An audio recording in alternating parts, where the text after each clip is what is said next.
يا مصريين، يا أردنيين، يا يا ليبيا، يا جزائر، يا تونس، يا مغرب، يا كل الشعوب العربية، يا كفار، يا عالم، يا عالم متنا من الجوع، يا عالم متنا من الجوع.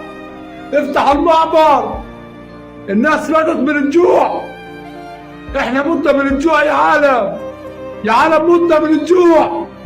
وصل صوتنا يا عمي، متنا يا عالم من الجوع، يا عالم بكفي، يا عالم بكفي، والله العظيم بكفي.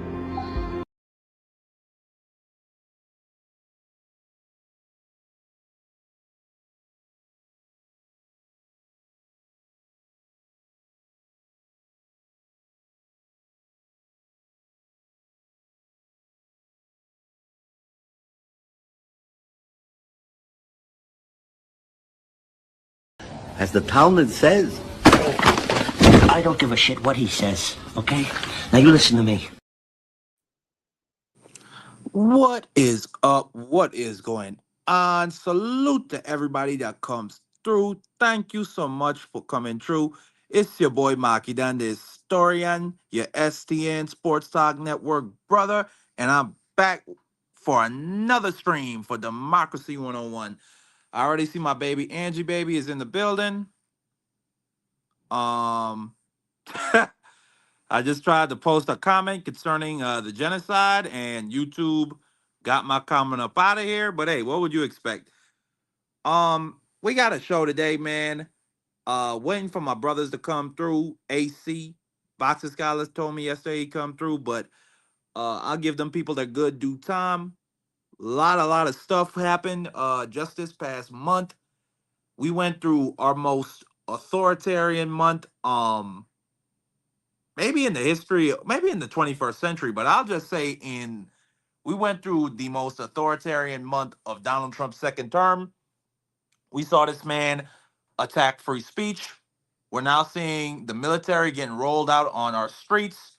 We're now seeing a political prosecution that I mean, like it's just broad out there in the daylight. I mean, he even said it himself. And now we got Project 2025 authors that are now going to be openly advising Trump on what at least quote liberal or democratic institutions to shutter. And that's not even counting the 25 bodies that our U.S. Navy has left behind in the Caribbean. I mean, just an insane month. I mean, I think I deleted the Tylenol. I mean, thank God I got that shit up out of here.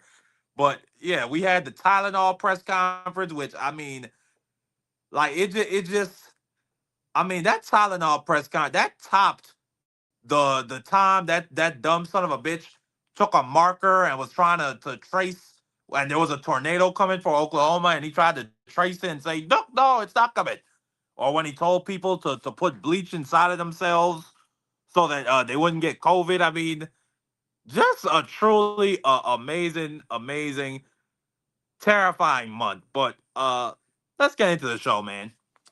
Our first topic that we're gonna get into, tragic, tragic events happened over the weekend in Michigan. I'm gonna put the picture up right now. This yes sir, Brooklyn Hit. Let me drop the link for you. Give me one sec. Salute to my brother Brooklyn Hit coming in the building. And Angie baby, always coming through for me, man. I love you so much. Thank you. I just dropped the link for you, Brooklyn Hit, so you can come up whenever you decide to. But over the weekend up in Michigan, um we had a disgusting domestic terrorist attack. Well, hold on one sec. Let me get my brother oh, that's my brother AC. I sent you the link, nigga. You No, ain't get I it? ain't got it. No, ain't no link. That's why I just hit you up. Okay, no problem, bro. I'm glad to see you. How you doing, family? I'm good, man. I'm good, man. Let's just get into the meat and potatoes of this meat and potatoes right here, man. Because that was crazy right there, what that dude did, and then they just tried to jump out and say left wing, and it's like You guys on the right, just stop doing that, because you can try to, you know, party atize the shooter, but the thing that you're missing is, why is there an epidemic of white males who are causing this type of violence, this massive uh, ep, epidemic of gun violence? I'm not even going to classify it as political violence, because in my mind, political violence is a little bit different. You feel what I I'm don't saying? I But don't this gun I violence is, classify it I classify it as straight up domestic terrorism. I mean, this yeah, brother, definitely. and let me get into it, AC, and then I'm gonna get your thoughts and your comments on it afterwards. But this gentleman, over the weekend in Michigan at a Mormon Church of Jesus Christ Latter-day Saints, a man identified as 40-year-old Iraq War veteran Thomas Jacob Sanders rammed his vehicle, which was, I think it was a Ram pickup truck, through the front door of this church, got out and started shooting. There were more than 100 people in the church at the time of this terrorist attack. He then proceeded to spread gasoline on the church pews and set the church on fire. Within almost seconds of this incident being called in, two police officers arrived on scene and exchanged fire with Sanders, eventually unaliving him. 4 people are dead and at least 8 are injured. Before I go to UAC, this was a despicable act of terror, point blank period. I want to firstly salute those officers that arrived on scene. I think one of them was a parks and natural resources officer that was in the church at the time when the attack started. This man had absolute malicious intent, and he went in there with and not only that, they found a makeshift IED explosive devices in his truck that I guess because the officers got to him so quickly, he wasn't able to detonate them and unalive more people. Um, like, bro, if it wasn't for those two, I'm gonna call them what they are, AC. Those two heroes. Only God knows how many more people this sick individual would have killed. I want to say my prayers to the victims of this event, not only the people who were killed and injured, but this community that was attacked simply for exercising their right to honor their creator how they see fit. This man Sanders was an ex-Marine, joined the Marine Corps as soon as he got out of high school in 2003, and people say he had an intense hatred towards people of the Mormon faith. Apparently, a local politician in the area was canvassing the week before this attack happened, and actually had a 20-minute conversation with Sanders in which he described Mormons as the Antichrist. It seems like but it seems like the people of this church, AC, they're going out of their way to prove him wrong. A donation campaign to the shooter's family has been started. I want to say that again. A donation campaign to the shooter's family has been started by members of this church. The shooter left behind a wife and a son with a rare genetic disorder, which many at the church have openly expressed sympathy for. So, I mean, just unbelievable levels of empathy, which I know a lot of people might be perturbed by. The fact that they donating to this dude's family after he did something so horrible. But and I know it's gonna sound like just shut the fuck up, my nigga. But this is what Christ calls us to do. You know what I'm saying? He said it in Matthew. He said, "Love your enemy and pray for those who persecute you." And I mean, these people are living by it. But AC, I'm gonna come to you now. Now that I gave all the info, well, I mean, what's your reaction? I mean, this brother. I mean, he wanted to get everybody in there, and he wasn't planning on coming out alive. I mean, what's your reaction? You, if you look at it, my reaction is, it's despicable. Salute, boxing scholar. Go ahead. The thing that you look at is, okay, were you on some self suicide type mission? I really don't know. But my thing is, okay, whether you, whether you have your religious ideology or political ideology, the fuck does that have to do with Mormons? You know what I'm saying? It's like, how did you come out to feel that they are threatening to your way of life in any way, shape, form, or fashion? So it's just an insane act to me, because they're, for a person who would try to figure out why would you do this, why choose that group, it just doesn't make any sense. So other than that, the mere AC, AC, there is my bad. I'll let you go continue. ahead. Sorry for cutting you off, but No, but go ahead. uh, yeah. So a report came from one of his friends that he'd actually dated a Mormon woman before, and she dumped him. So I mean, I mean, we looking for a motive. I don't know. This could have just been Oh. an intense. This could have just been a crazy fucking guy who just, Yeah, I that mean, was that's pissed that's why off. I'm He got saying, cooked by a bro. Mormon lady. That's why Yeah. I'm saying it's like I said, it's just an insane act. There is like no real way to like really justify, okay, what did these people do to you? And if it's over a chick, bruh, bruh, Yeah. bruh, like, come on, man.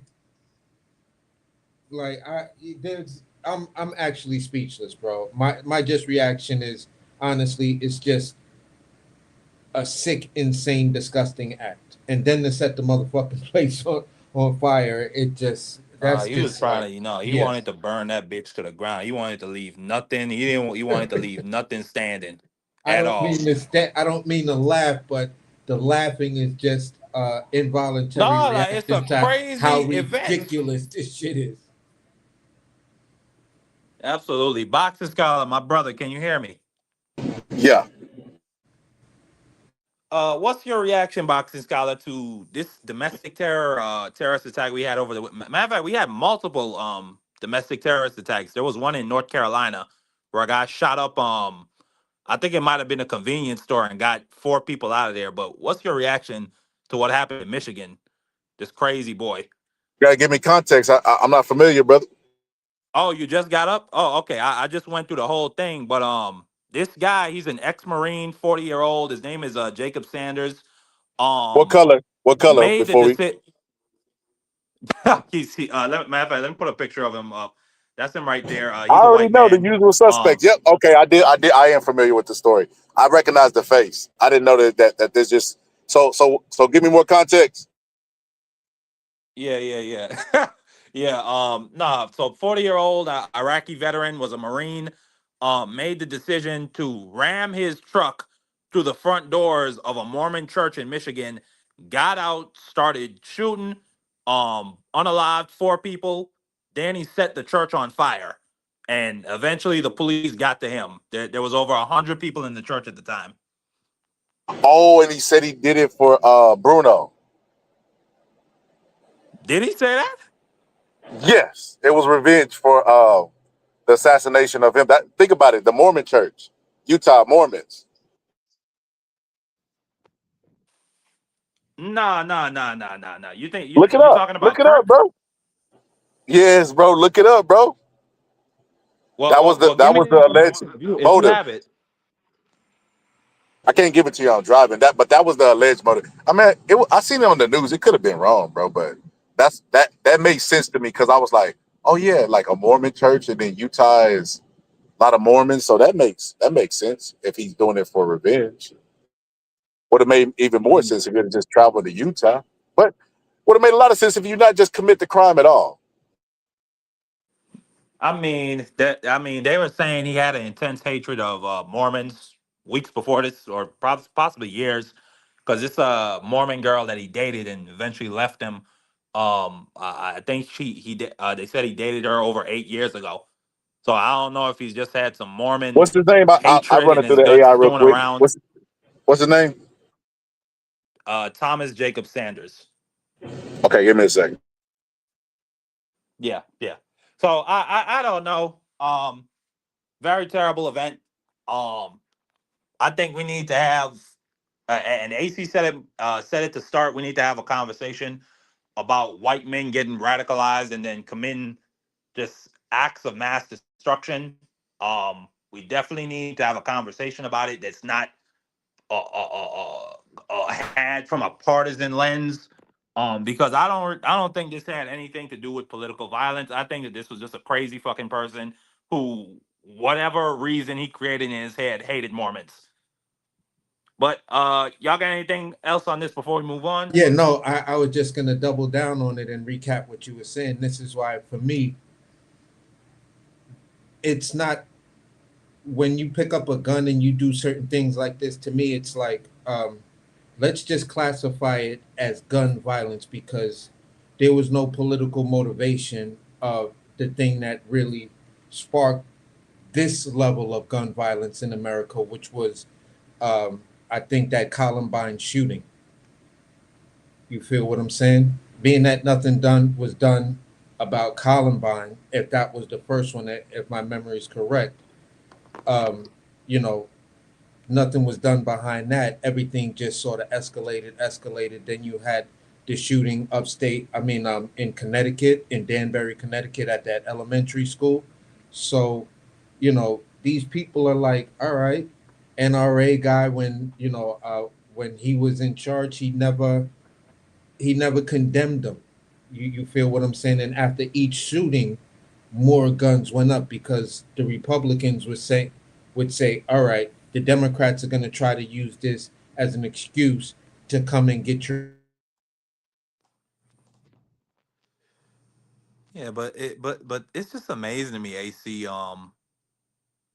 Like I really just don't have no words for it. Like Australia, they had a mass shooting, I think back in the 90s, and that was it. They The banned Alamo. guns immediately, forever. And you So said, you goddamn right, I'm coming for your guns. Okay, you just killed yeah, your entire election. no, Because but you're it's in like Texas, you were raised in Texas. I'm quite sure you, Beto O'Rourke, shot a couple of guns in Texas. So you should right. understand that gun culture, that it would be suicide if you're running as a Democrat in Texas to say, you goddamn right, I'm coming for your guns. So being that nothing was ever done, there's not going to be any repercussions really for this. They make you Hey, famous. A documentary may come out out of it. Years later, if you're still living and you're locked up behind bars, you can write a fucking book. I think Look at it's worth to have a cost of, unfortunately, some gun deaths every single year so that we can have the Second Amendment to protect our other God-given rights. That is a prudent deal. It is rational. and like, do you that's hear the how exact fucking crazy these fucking people? Like, you have to either be an idiot or you have to just be a psychopath, or you just don't give a fuck. yeah. So for me, all of this is classified in a thing that has never been done since Columbine, since a young white male took his parents' guns, went to his school, and shot up his school. Nothing was done behind that. You feel what I'm saying? People will never remember what was the thing that really set off all of this type of level, or this level of epidemic of white men grabbing their guns and doing mass shootings. Right-leaning white men, radicalized white men. So until that understanding or that thing can be dealt with, you feel what I'm saying? Don't now try to classify it as political violence since, Charlie Kirk was shot. It was political violence when Gabby Gifford was shot at a softball game at her church. It was political violence way back then. It was political violence when Nancy Pelosi's husband was beaten in the head with a hammer. So Charlie Kirk doesn't start the whole political violence talk. And it doesn't for me end the political violence. For me, political violence is the military going into cities to terrorize citizens or make a statement. And then the absolute threat of, if you don't capitulate to me and your governors, don't capitulate to me in my midterm scheme to steal the election, I'm going to send the military into your city. That is political violence because the motivation is political, the act itself is political, and then the outcome is political. And if violence should happen anywhere in between there, that's escalated political violence. Absolutely. You said it right there. The military going into our streets and even attempting to police us, that's political violence. And then this fucking lunatic of a guy constant threatening people with indictments if they just do their jobs and follow the constitution, because that's all Letitia James did. This man committed fraud in New York. She had every right to go after him for those hundreds of millions of dollars. This man clear well excuse well I mean there's no evidence that he colluded with the Russians, but Adam Schiff had every right to open that inquiry. And then he had every right to open an impeachment inquiry into your fucking fat orange ass after you got on the phone with Zelensky and talked about, oh well, you give me dirt on Biden or else you might not get the payment for those missiles. I mean, this guy is just unfucking believable. This was the most authoritarian month we've had in his second term. I said it earlier. I don't know. I just like we're gonna get into the military topic later on, AC, but it's a very scary fucking time. Like and right now, well, we're gonna get into the shutdown later on. But let me move on to the second topic of the show. Hopefully, Boxer Scholar can get back in and get caught up. But last week, we chopped it up a little bit. Um, James Comey, the former director of the FBI, has been indicted on 2 counts. One for false statements within the jurisdiction of the legislative branch of the U.S. government, and the other with obstruction of a congressional proceeding. There was a third charge, which that was brought to the grand jury, but it did not pass. It was he was not indicted for it. Um, Here I'm going to play a clip of Fox News reacting to it. They brought on Andy McGovern. If you don't know who Andy McGovern is, he I'm not gonna call him a right-wing legal analyst. I'm just gonna say that he is a legal analyst that a lot of right-wingers like. I can honestly say that he is a pretty fair and tries to not be and tries to be nonpartisan, at least when he gives his take on legal situations. This is his reaction to it. McCabe, who works for you, has publicly and repeatedly stated that he leaked information to the Wall Street Journal and that you were directly aware of it and that you directly authorized it. Now, what Mr. McCabe is saying and what you testified to this committee cannot both be true. One or the other is false. Who's telling the truth? I can only speak to my testimony. I stand by what the testimony you summarized that I gave in May of 2017. Andy, your take. I love Ted, but McCabe never said that Comey authorized it. What McCabe said was that McCabe authorized it. This is a leak to the Wall Street Journal. And then he told Comey about it later. The only way that you could convict Comey beyond a reasonable doubt is Comey would have to truly believe that he personally had authorized the leak. He would have to actually have authorized the leak, and then he would have had to know that he was lying when he denied it to the Senate. They're not even going to be able to prove that he authorized the leak because, by all accounts, he didn't. So I don't think this case even gets to trial. All right, so there you heard it from Fox legal analyst Andy McGovern. That's pretty much been the pretty much the consensus opinion among legal experts that this thing is probably not going to make it to trial. Even Ty Cobbs. Even Ty Cobbs. Yep. The DOJ, they say in the DOJ's handbook, in their guidelines, they have not only an ethical duty, but a legal, but what's the word? I think a procedural responsibility not to bring a case that they do not believe can win. So there was a memo that was leaked after this bitch right here. I've already forgotten her name. I really don't give a fuck who she is. She'll probably be gone in about a year or so. probably less than that. But this bitch, who was an insurance attorney, never been a federal prosecutor, the former U.S. attorney for East Virginia, resigned after after Trump kept pressuring him to bring charges, and he refused to he refused to give up his integrity, and showed some moral and ethical backbones by resigning. At least in my opinion, you could feel however you want to feel about it. But this bitch now, they're saying that she could potentially face consequences because she knowingly brought this case that she knew had no legs. And then on top of the fact, the orange fucking retard went on Twitter and openly said that I fired the former U.S. attorney because he didn't want to bring charges. So I mean, AC. Well, firstly, what's your reaction to to the consensus legal opinion that this is going to make trial, and the fact that this fucking idiot even posted this on and still it's still up on his Truth Social as we speak.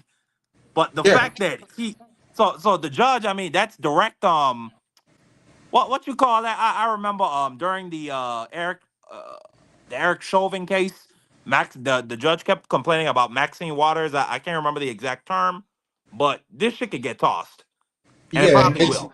it's definitely gonna get dismissed. There is no way you legally, there's no way it moves forward. Politically, there is a space for it to move forward.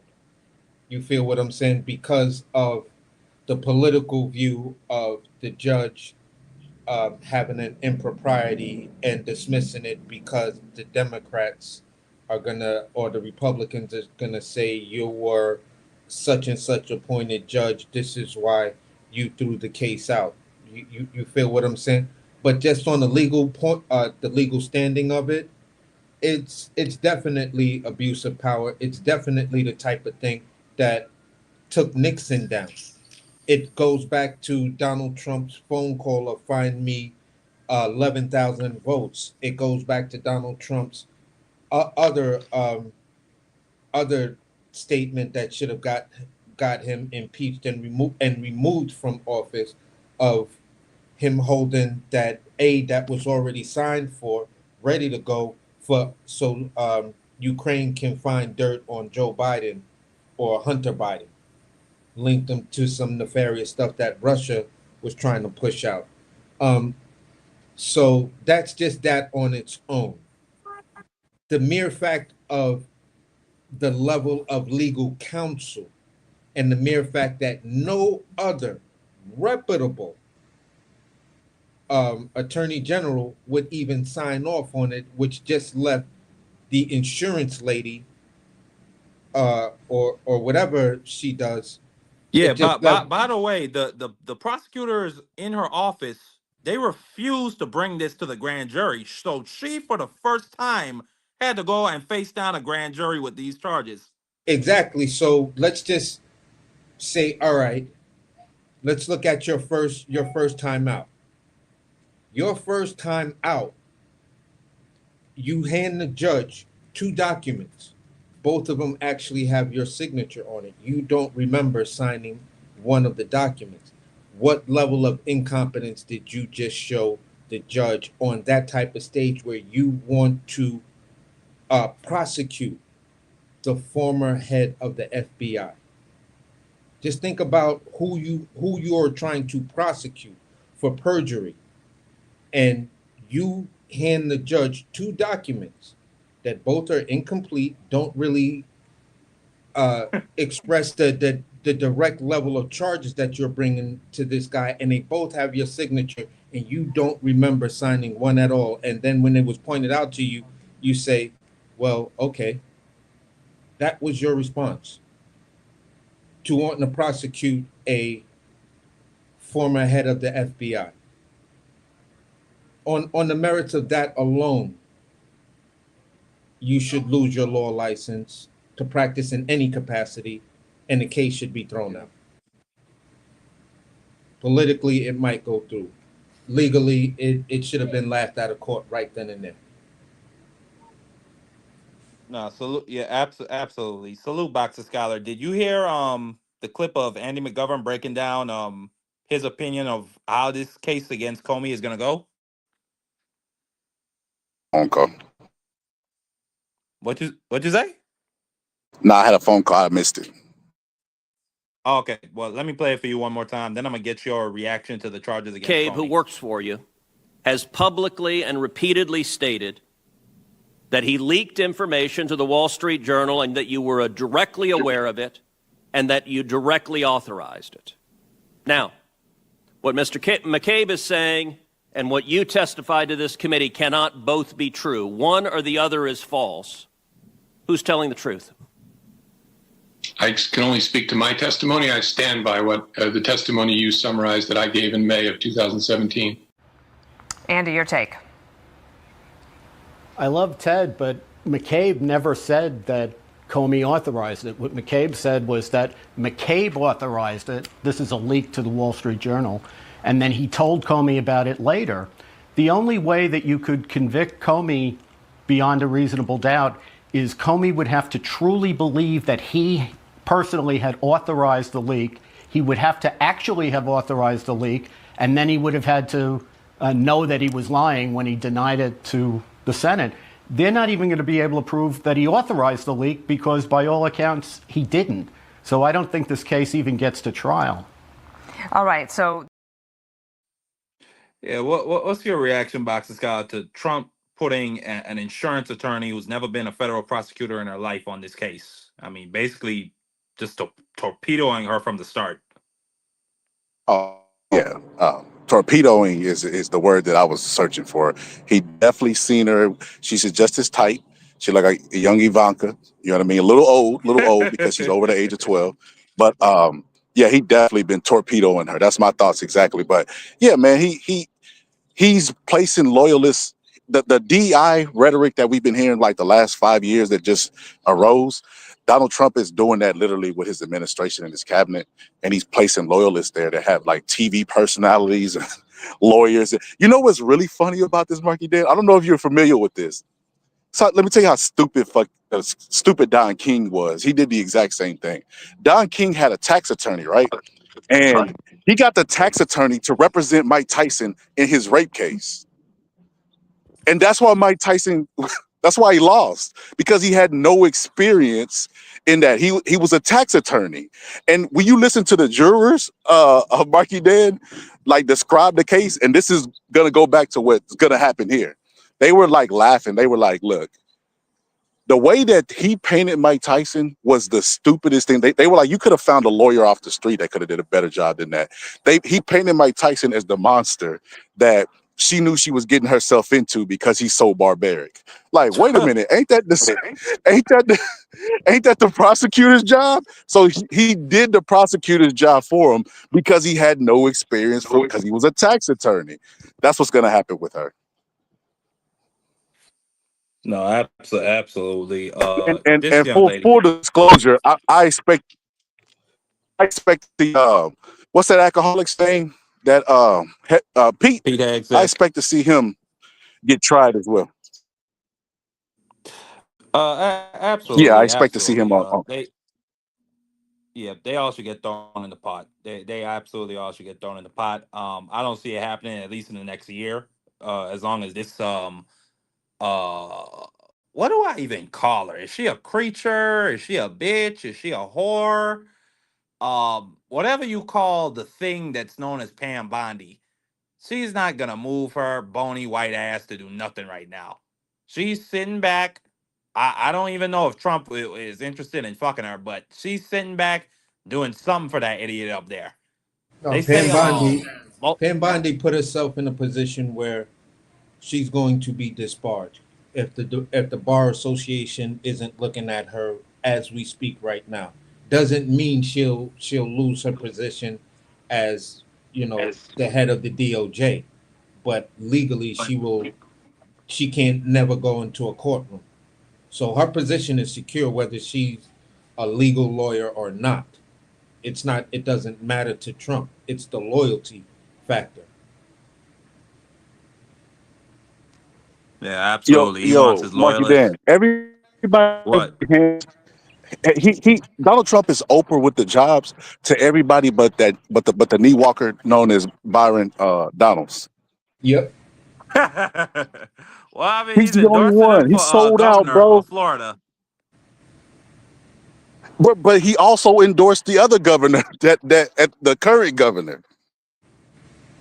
True. And That he did. also, what about Closet Tim?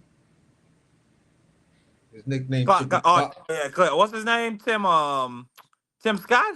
yeah, aka Yeah. Closet. I've been hearing about him, but I didn't do no research into it. What you got? Nah, it's just the mere fact of excuse me, all these Republicans coming out. Oh shit! See, talk about y'all start talking about Kurt. Now my man over there choking on broccoli, and he don't even like vegetables. No, basically, Take him out. Hey, black man, I got you, brother. Give me IP. but basically, Tim Scott was the Mike Johnson, the other guy who was just talking about the pop-ups and stuff like that. There are all of these rumblings and rumors that they're about to out these dudes. Because you feel what I'm saying? They're doing all of this stuff, but the Republican Party of today is not what you think it is, not the alpha male, yada, yada, yada, that they tried to come in and convince everybody they were. It's a reason why a dude chooses to call himself an alpha male. That's because you're an inferior male, and you need that psychological build up to be like, yeah, I'm alpha, I'm alpha. Who the fuck walks around and calls himself an alpha male? Facts. Yo, normally it's not self-proclaimed. It's people calling you that. Mike Tyson ain't never went in one room and said, "All right, I'm the alpha in this room." Yeah, exactly. So it's like people will describe your actions, your mannerisms, your behavior like, nah, this dude is about his work. He like a real alpha male. Like when you look at that leader of that wolf pack when they're on a hunt, that dude that's just right there, and everybody come running up. Yeah, that's that dude. That's the way he moves. You feel what I'm saying? If you run around saying, yeah, I'm an alpha male, I'm gonna look at you like, shut up. You feel me? So you get smacked around. Exactly. So with that type of movement, it's just you guys, man, that website is exposing a lot of you. Just stay off of it. Because absolutely. There are people out there that have receipts, just like the black I think it was that black preacher. Yeah. And then he's exposed on the same website. It's like, bruh, just shut up. Shut up. It's not a good look. You know what's crazy? Mikey Dan, we was just having this conversation the last live about this fear and this phobia of trans people. Like, they're like, man, I don't want to be bugging with no trans person looking at me with those sexual eyes. It just tell you like, wait, brother, you scared he gonna strike up? You like strike up some urges? You thought you suppressing something? Like, and you know what? It's always like, since I've been a kid, I've always paid attention. The people in politics who stress that the most always get caught in some type of scandal. You know what I mean? I can't remember the guy's name, but he was a really big advocate against homosexuality, and then he gets caught in a bathroom stall in like a big sting, like a raid. No. Then it was another person. What it was. I think it was either over there in Italy or it was in Romania, where a politician who he's one of them, like, he talks about lynching gay folks. He got caught in a gay sex party with over 20 niggas, and he was running up out of there butt ass naked. Yeah. Oh wow. But you know what, Marky Dan? What Scott what's the name was just talking about, that happened here in America. I remember the story, but I don't remember the politician. It might have been like the mid 2000s or like 2011 or something like that. Yep. This dude was hard body on gays, like, we need to lynch these gays need to yada yada yada. It's the same time with the that the Democrat dude had got caught up, because it was funny, because on one side it was one thing, and on the other side the Democrat dude got caught up sending the dick pics to the young chick. You feel what I'm saying? Whatever. Oh, Anthony Weiner, bro. His name is Yeah, Anthony Anthony Weiner. Weiner. It That's happened Oh around hilarious, yeah, bro. Anthony yeah, yeah, Weiner yeah, time. yeah. I remember So Wiener. I remember him. The Republican dude that was on the right side was this extra, yo, I'm super manly man. You feel what I'm saying? Talking about, yeah, a gay dude can't, I would disown my kids, blah blah blah, with all That of shit this, sounds so crazy. man talk about how fucked up gays are, and gays, are really the ones fucking up the country. And then you get caught in the bathroom stall with a gay dude, with a transsexual dude at that. So it was just like, wow. And then Anthony Weiner, a couple of days later, get caught up in his shit. But because it was the Democrat, the Republican dude got, his story went away real fast. But I don't remember. I'm gonna try to remember his name. This is the guy I was talking about. He was from Hungary. Yeah. What's good? What's good, B3? How you doing, brother? I'm doing well, bro. You already know working. What you got going on, man? Salute to the panel. AC, Marky. What's good with y'all? What's good, Nah, bro? we talking What's about good, B? What's good, yeah, family? we Is talking that about Scholar? Is that Scholar right there? Whoa, brother. No, hey, don't say my name. They talk about Kirk, bro. I don't know who that is, man. I don't know who that is. Yeah. I nah, just got this we not money, even man. I just talking got this about money over there on my channel. I ain't trying to mess nothing up. we not Okay, even Marky, talking okay, about my throw Charlie bad. Kirk. the name out We there. talk Marky Yo, on we some yo, other before the stuff. show, I briefed Marky down. I'm like, hey, Marky, damn, man, you can't be saying. Hey, B, I be like, hey, Marky, you can't be saying that name. I just got this money, man. It got these scratch. He like, oh, man, no problem. So this Charlie Kirk motherfucker. I'm like, oh, come on, man. Yeah, I the don't YNs is capitulate to crazy, man. But yeah, fascism. I Yeah, don't this is capitulate to terrible. fascism. somebody who knows Scholar. Can y'all hear me? Yeah, we can hear you, fam. Yeah. No, B3, we were just talking Yo, but this about, I was gonna say, Marky, Dan. You familiar? can this nigga Scholar hear me? You familiar with George Carlin, right? Yeah, I don't. of Yeah, course I know yeah. I George can hear you. Carlin. Yeah. I think Yeah. it might be a little delayed.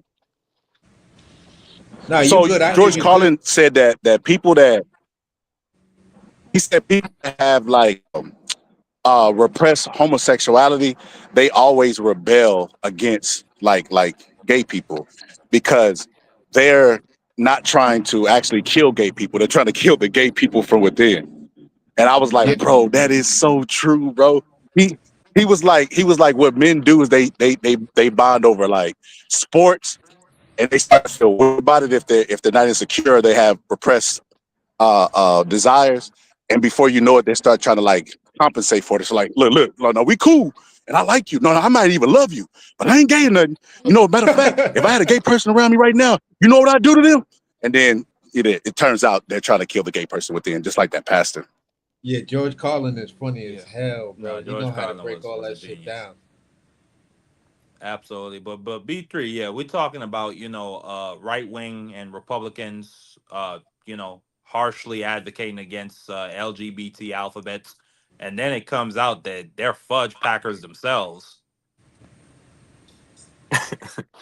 Hey, it was crazy. I came in on Wiener and transvestite. I think like that was.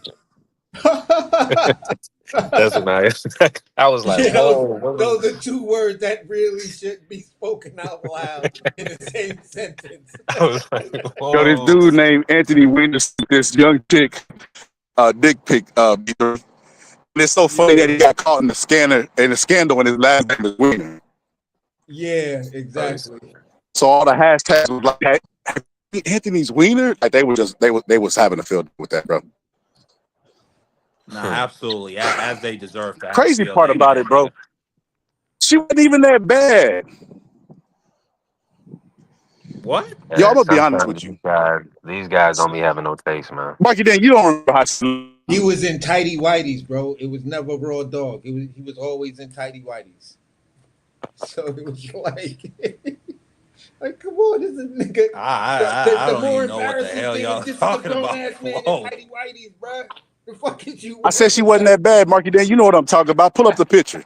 Marky Dan just like the white women. Anthony He just Weiner. like the white women. Anthony Weiner.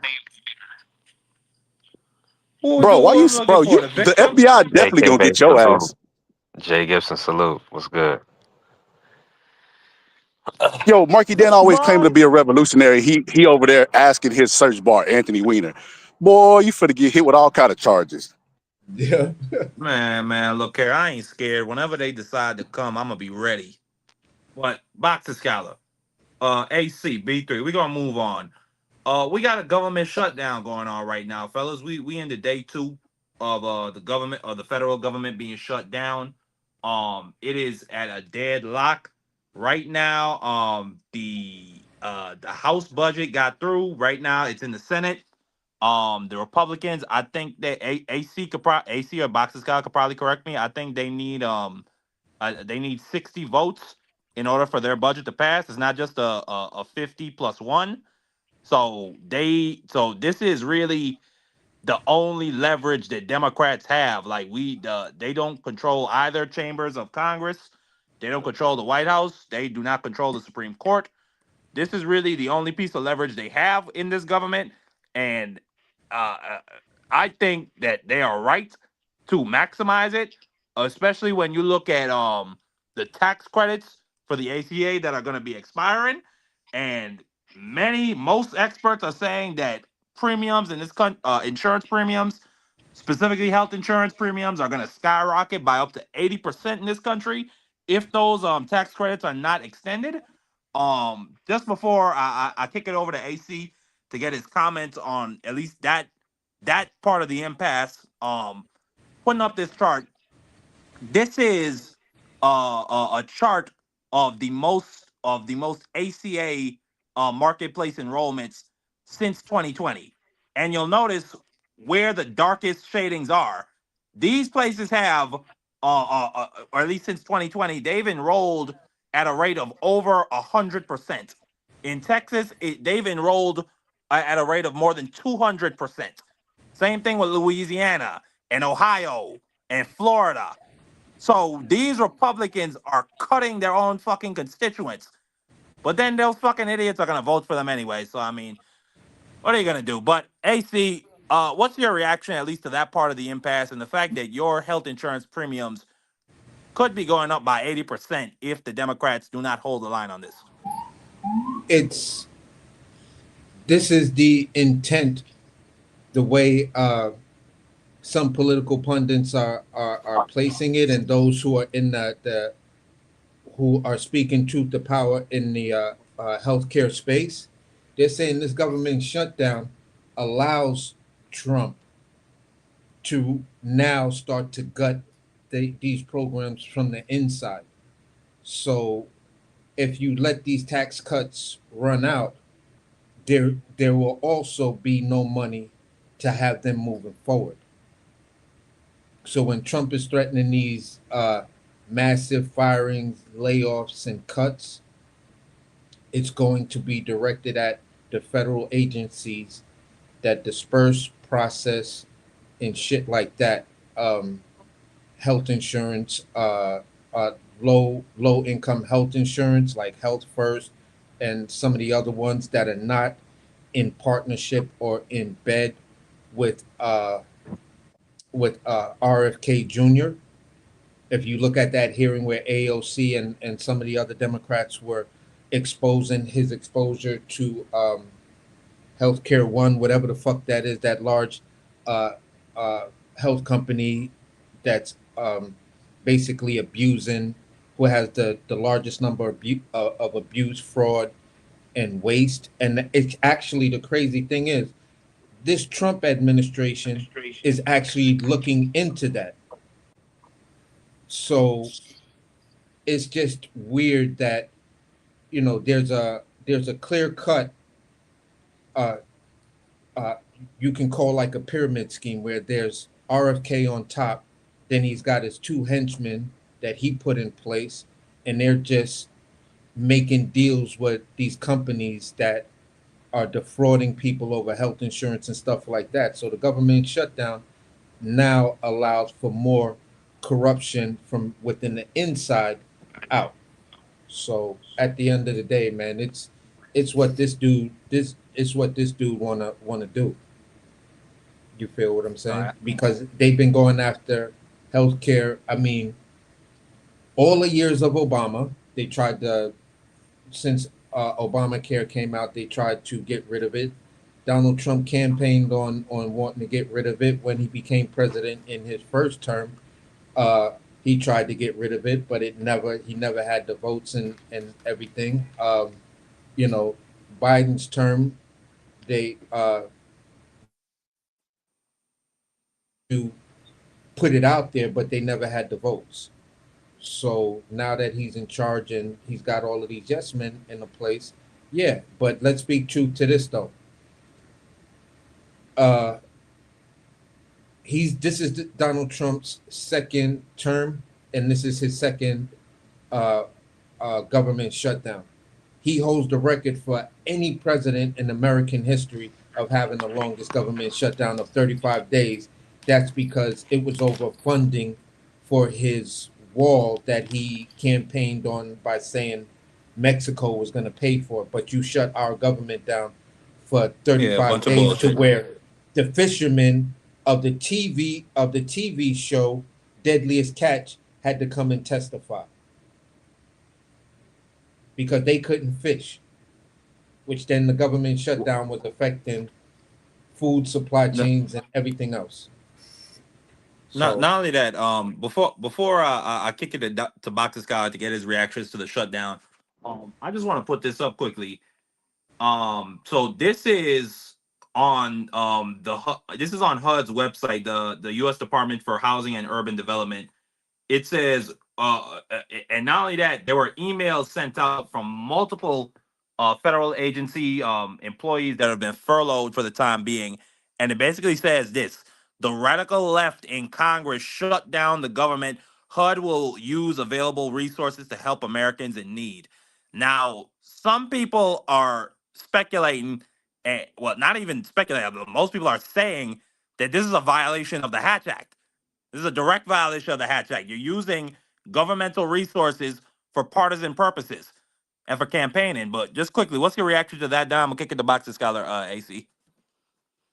well, it's to do something like that and have it in big bold print and said that the verbiage in it, the radical left, that type of term is incendiary. That I type mean, of they're term, trying. They're trying. I think that's for the purpose of when they get called to court, that they could say, yeah. "Well, And we it's we what I'm didn't say saying is Democrats." that type of term still goes back to what I said earlier in the other segment of political violence.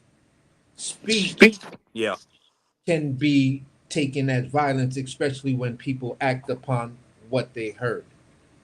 So when you saying this government shutdown is done by the radical left, then you're placing an enemy to something. You're making you're enemizing, if that's a real, if that's my made up word of the day, you're enemizing, the Democratic Party. So it just puts all the politicians that we're asking them to fight strong. They're This is where you're putting pressure on them. Look at the words we're using on all our government websites. This is what's called extortion. That is an extortion term. The radical left did this shit to y'all, not us. And you put it on a government site. So that's my point. Salute to the beautiful Queen Angie, baby in the gutter. Yes, sir. Yes, sir. Boxer Scholar, you want to comment, or do you want me to kick it to B3? Well, since boxing scholar in that form. Um, listen, Marky Dan, I have a conversation all the time on my panel when we talk about Democrats, Republicans, and of course, you see that it's a lot more Republicans in boxing than it is Democrats, but I don't even think it's close. Like, these Republicans aren't the Republicans of old. Like, and what showed me like this party split was coming, and this extremist movement was coming. It's basically the Tea Party. Remember the Tea Party?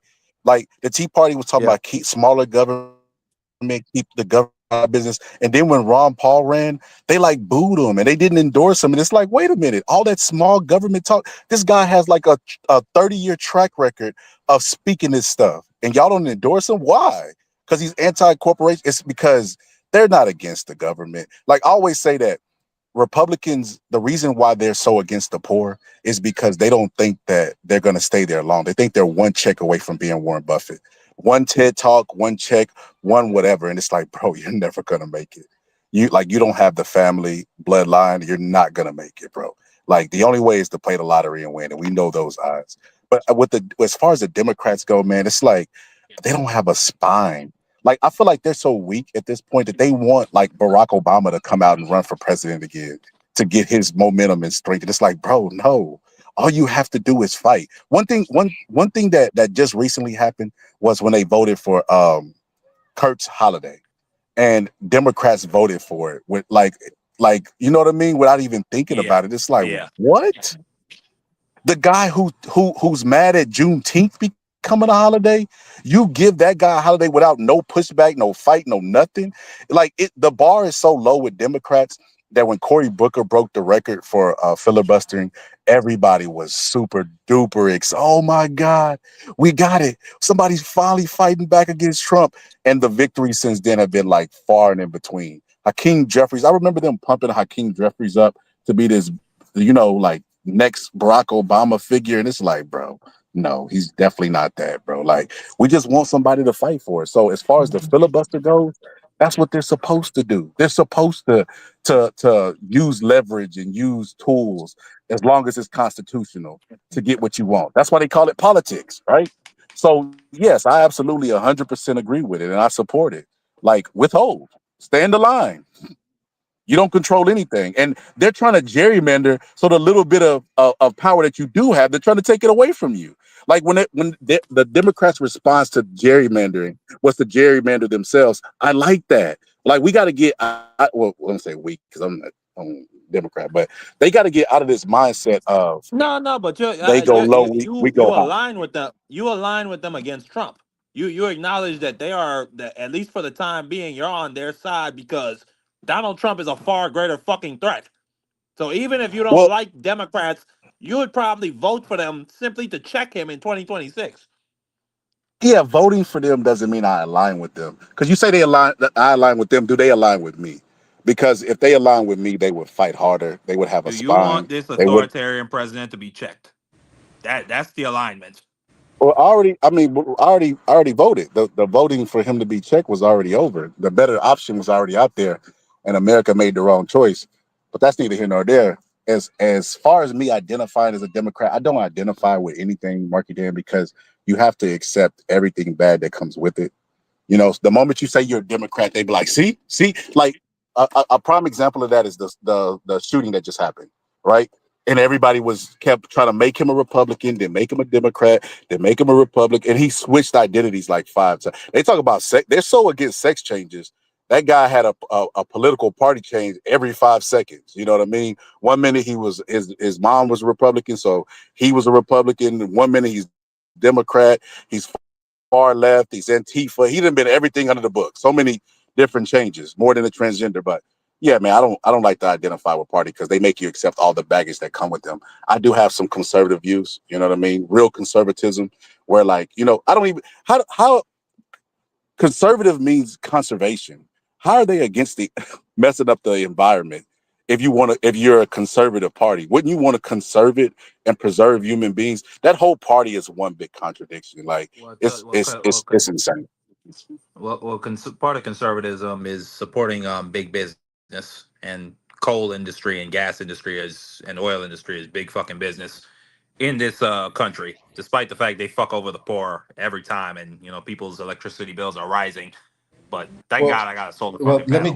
let me just come in and Let me go to B3. yeah, yeah. B3 been waiting I know for a you want. minute. AC, not No, me. I'm good. I'm Yeah. I'm I'm working, Mark. I'm driving around. I appreciate you.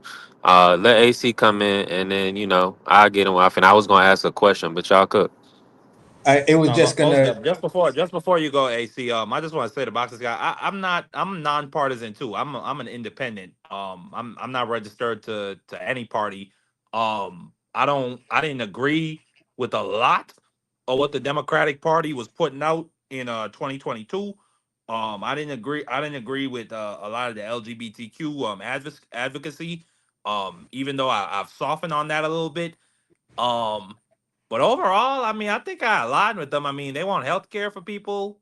They want fucking they're gonna make sure kids get free school lunches and shit. And just overall, I mean, they're less fascist and authoritarian and less. I ain't gonna say less racist, but they less out there with it. So I think Yeah. I align with them more. But go ahead, AC. What were you gonna say? Well, basically, I was gonna say this as a dude that grew up in a brown conservative home.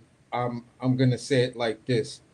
Um, from when I spent my time with my aunt as my parent and guardian, um, their level of conservatism was um, more so limited government, like where your constitutional rights exceed um, some of these newer laws and stuff like that. You feel what I'm saying? Yeah. Also, with limited government, you can make all the laws. Go ahead and make all the laws, but just don't have certain laws try to tell private industries what they can and cannot do. Some of these laws are perfect for government entities and government things. And back then, you didn't have companies that were too big to fail. You feel what I'm saying? So the dynamic of companies that we have now, which showed in uh, the George Bush recession, depression that Obama had to clean up, that housing crisis, that housing bubble, that financial bubble, those type of things were because there was that new gray area. We had companies that were too big to fail, and conservatism had to be redefined. You feel what I'm saying? So Glass-Steagall and all of those other laws, yeah, the conservatives was like, we don't like all of it, but we can work within the parameters of it. You feel what I'm saying? This level of conservative, well, what they want to call conservatives It's not is conservatism though. it's not conservative Like whatsoever because you want the government to Rand have a role. Paul. You want the Yeah. government to have a role in everything. A true conservative is a person that borders between a hardcore libertarian Yeah. and just a regular Republican. That in between space, that's where the conservatives live because they can advocate for what the Rand Paul libertarians are talking about because that's also within the scope of respect my civil rights, the Constitution and shit like that, and we can't have government overreach too much. This is where we're asking for limited government. The other side of the coin of where they can just vote rational Republican things is we can work with the Democrats as long as the fiscal part of it, we're not talking about blowing up the American economy. So when Trump came in and he did that massive cut, that blew up the budget. Reaganomics also blew up the budget. You feel what I'm saying? So the whole world of conservatism is just gone. It's just a catchphrase these days. These people are not conservatives. The conservatives, are passing away. True conservatives are fucking 85 and 90 years old, 75 years The old. only conservative I see, real conservative I see still in Congress is Rand Paul Yeah, of Kentucky. Not but he's a libertarian though. He's a libertarian like his dad.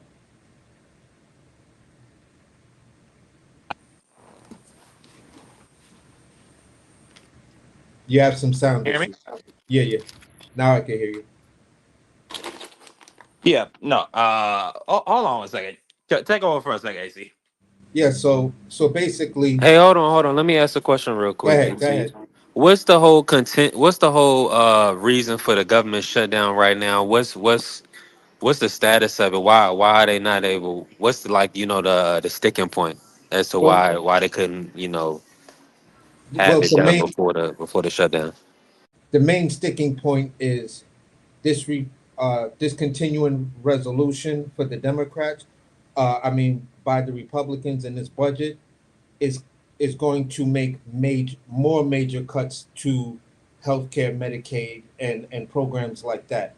It's also going to make more cuts of fucking with Republican states or mid states and shit like that, hospitals, because now what the things that RFK want to do and working with these corrupt insurance companies, they need to continually gut Medicaid. So now Medicaid becomes on the free market, like the Republicans keep trying to say it's a better thing.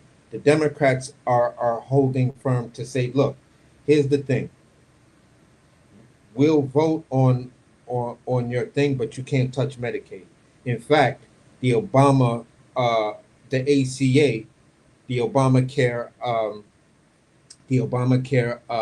tax credit is due to run out at the end of the year. Will you extend that? They're like, no. So then the Democrats will say, we're not signing on to that.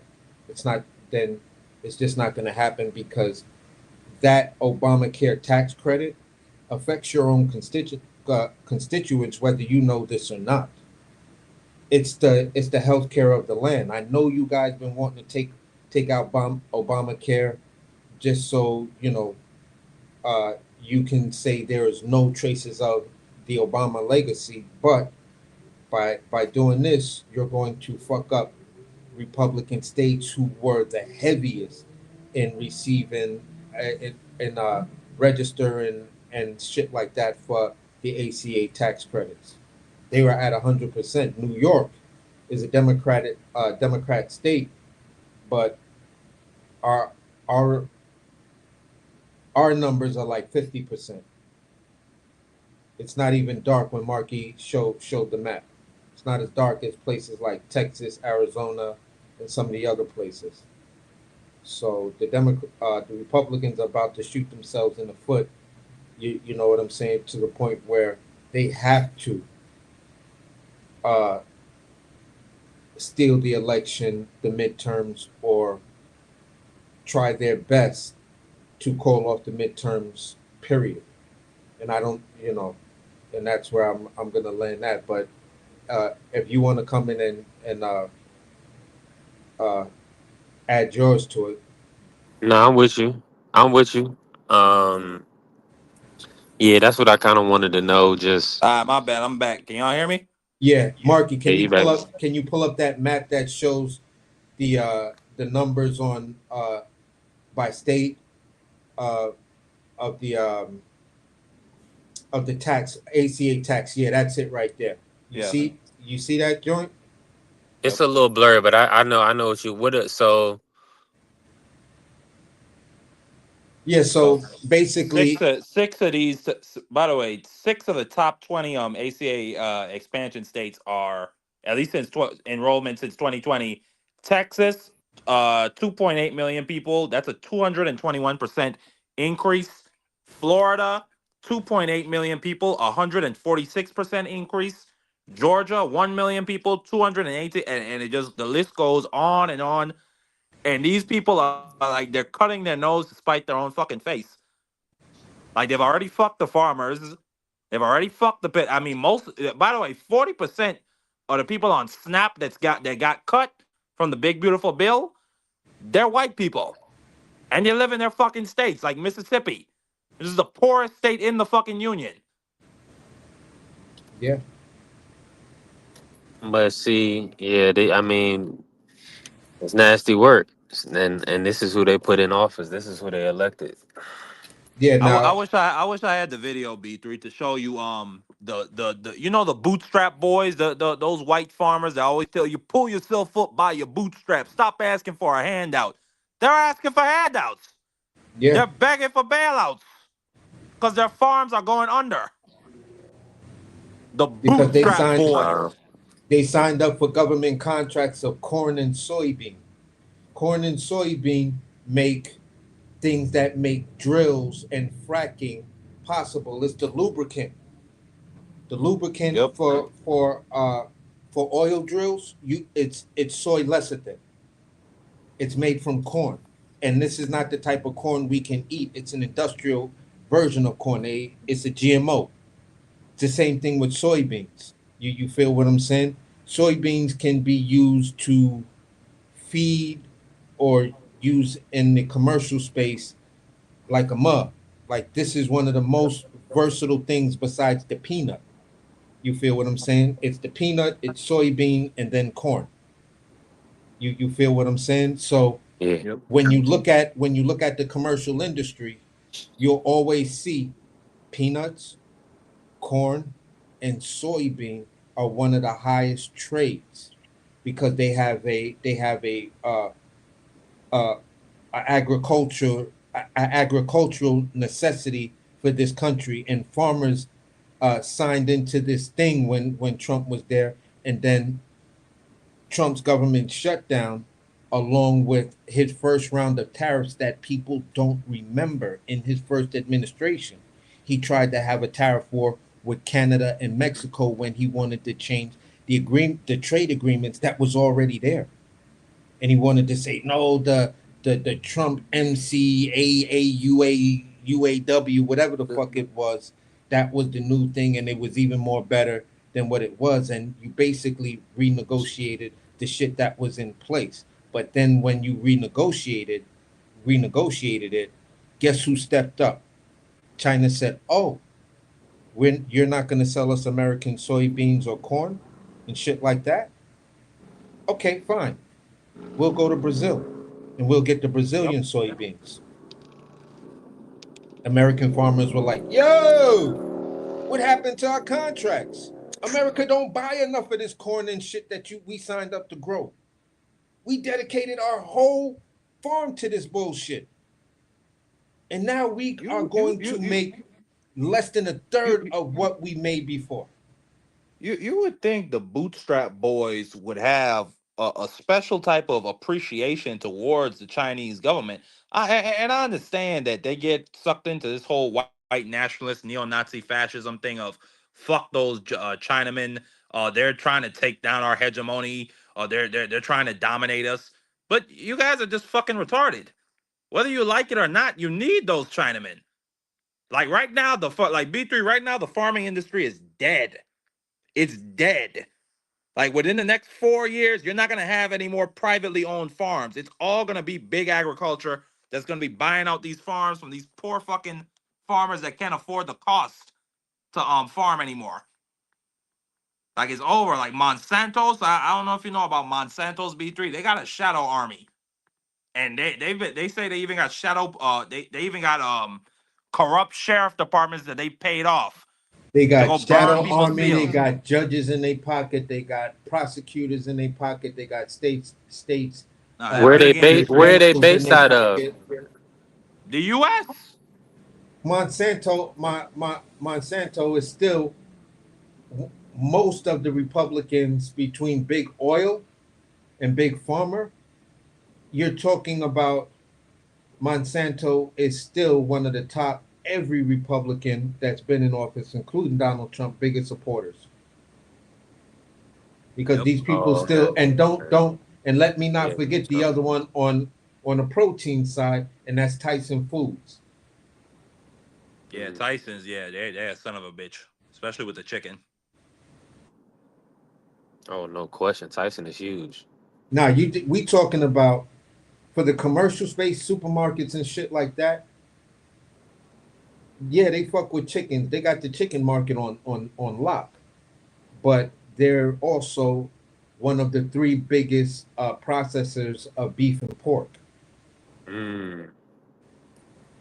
Yeah, just before we move on to the military topic, then we're gonna get out of here. Just this tweet, I think it came out today, in which Trump just goes full unmasked authoritarian villain, in which you remember that thing called Project 2025, that plan to centralize all power in the executive and deregulate everything, and cut the throats of the other party so it can be so America can be a one party state under an executive that never gets out of office?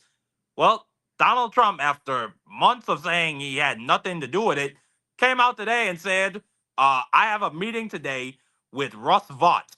He, of Project 2025 fame, he's one of the authors of Project 2025. And Trump says it right here, he's going to help me determine which of the many Democrat agencies, most of which are a political scam, he recommends to be cut, and whether or not those cuts will be temporary or permanent. I can't believe the radical left Democrats gave me this unprecedented opportunity. They are not stupid people. So maybe this is their way of wanting to quietly and quickly make America great again. President DJT. I mean, just full on, unmasked. Like, this guy is. I really. Like, what you just heard in my voice is defeat. Bro, I'm gonna Just keep it straight a up beam defeat. with you. And I. This is Yeah, yeah. this. Well, let me just say that he right now he's trying to win the media war. But go ahead. He's trying to win the messaging war. But go ahead, This AC. What you got to say? me and my. I'm gonna say it like this, man, and I'm gonna stay double or tripling down on this. Reading this this notice right here. Don't say it in Donald Trump's voice. Say it in Stephen Miller's voice. That's who wrote this. I have a meeting today with Russ Vought. That guy just sounds like a pansy. I can't do a Stephen Miller seriously. Yo, bro. listen. I smacked the fuck out of Stephen Miller if I ever saw him in real life. Exactly. He has a very punchable face. Like, punch me in the face. I just deserve it just off of GP. Just smack him. Just walk up and steal on him. Exactly. But here's the thing.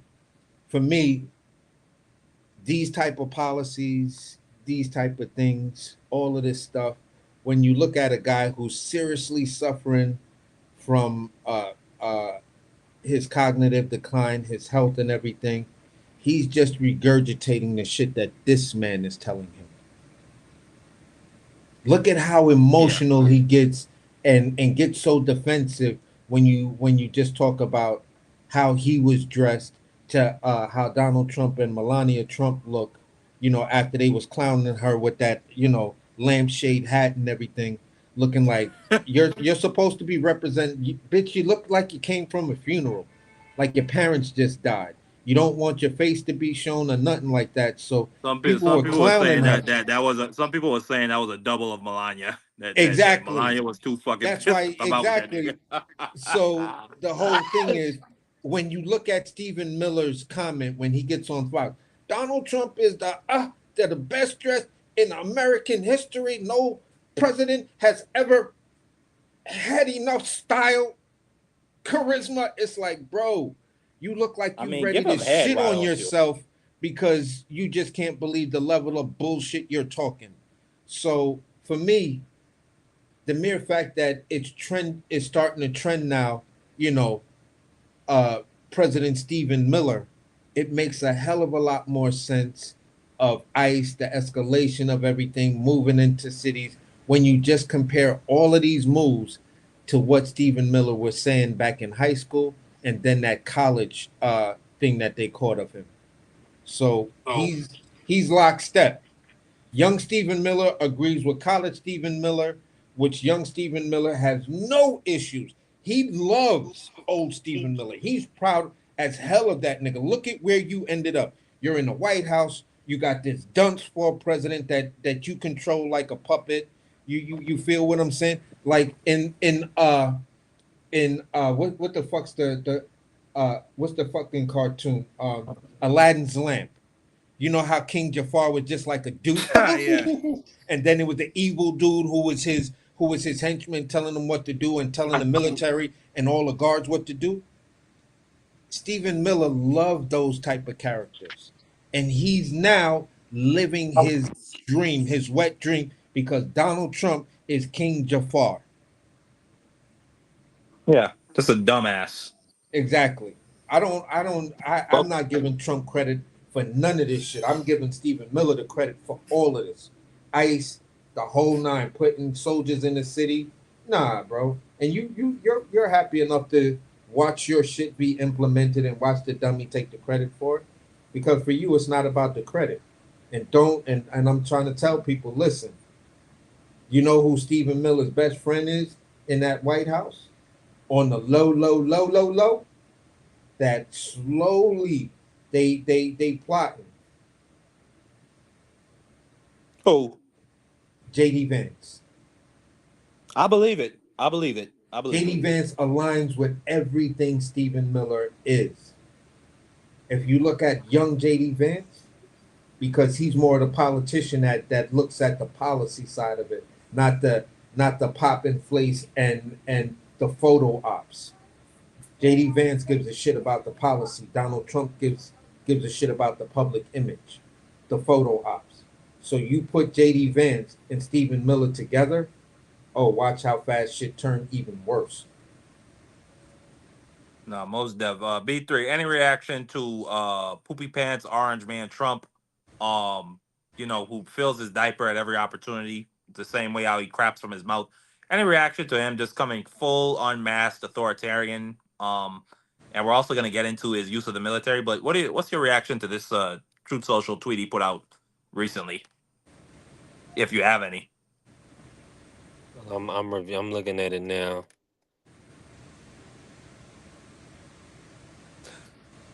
Yeah, he's I mean, Donald Trump is just a nasty guy, man.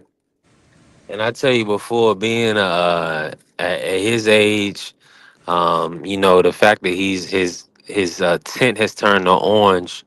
I'm not sure what's keeping the brother alive, man. Respectfully, um, I don't know what's going on with him. I mean, but it's I think it's truly unfortunate that the Republicans have kind of sold their whole uh unit and kind of that they just to back this guy, um and then ultimately really the poor slash working class in this country, um they just identify with his whiteness to such a degree that they didn't realize that respectfully a lot of the democratic, um things that are necessities like Obamacare, insurance, things that people people on the outside in, they'll try to make it scream like, oh, these things are helping black people, black and brown people,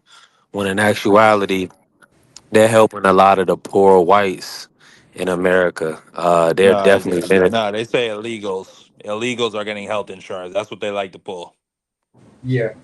Yeah, and and you need a social security. We already know this. You need a social security number to maneuver Exactly. now. Whether so in America, like you not their checks and balances. Like this is not they're not new to this. It's a reason why they still haven't implemented a free healthcare plan.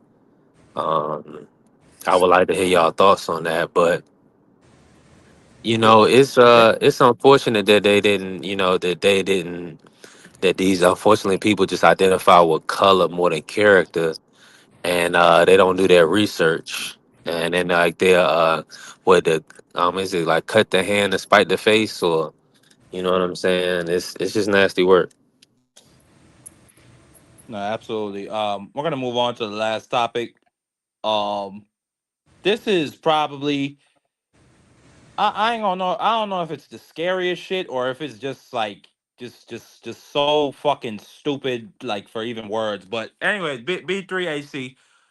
There was a lot of stir and rumblings around the press corps in Washington who were trying to figure out why Pete Hegseth called this unprecedented meeting of 800 generals. They call this the flag staff of the United States of America. All 800 of these generals, they're a part of that. This type of meeting has never happened. The closest you could find to it to this is the after World War II, and after we defeated the Japanese. I think that there was a meeting of this type of scale between the flag staff of the United States of America. But anyways, the the entire media, me, the entire world, everybody's wondering: is it nuclear war with Russia? Is it World War III with Taiwan? And I mean, are they being called to discuss the situation in Venezuela? Which, by the way, the body count has reached 25 bodies that have been blown up. I mean, what is this about? What's going on? And it was just Pete Hegseth and Donald Trump for basically, I think 30 minutes to a fucking hour talking about gay people in the military, fat people, fat generals and admirals are bad. You'll sink the ship and you'll slow down the army. I mean, just unbridled culture war stupidity. And these men on this screen, like, bro, this is when you And talk about the it best of the costs money best. to move these This people is around. That's yes, ignorant. B3, absolutely. They had to find arrangements for that, not only for them but their staff that have to travel with them. But like B3, what you're looking at right here on this screen, this is the best of the best we have to offer. This is the best educated, the most skilled, the most experienced in the military that we have to offer right here. And And you go, just let me point out something. Look at those black faces in there, and that's not DEI. They worked for that shit. no, absolutely. Absolutely. They had to work their asses off, okay? Yep. And there's a whole history of blacks in the Oh, United there's a States black chick military. in there too. What? Let me make There's sure. a chick in there. Let me see. I can't even see her. Where's she at? Wait. Yep. Is it? Oh yeah, I see her. I see her. In Yep, the in I the see the corner. blonde In with the the glasses. Yeah. No, on the Oh, and opposite there's side another near one. I see a me. black lady. Near me, where my logo is, Yeah, there's I a see her. black chick right there. Right there. Like right next to your logo too. There's also a blonde lady. Yeah. Yeah, right Nah, there. so salute. So not just men represented in this, but let me play a clip of Donald Trump just sounding tired, lethargic, and probably crapped his pants while he was up there. They probably had to get him a new diaper, but this is his just a piece of what he had to say up there. But I want to salute every service member who has helped us carry out this critical mission. It's really a very important mission. And I told Pete we should use some of these dangerous cities as training grounds for our military, National Guard, but military. Because we're going into Chicago very soon. That's a big city with an incompetent governor. Stupid governor. Stupid.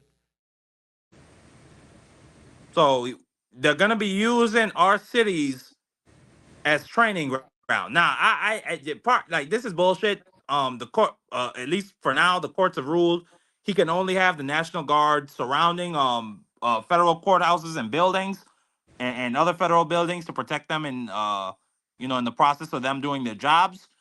But just the fact that he openly says some shit like that, like he doesn't even hide it anymore.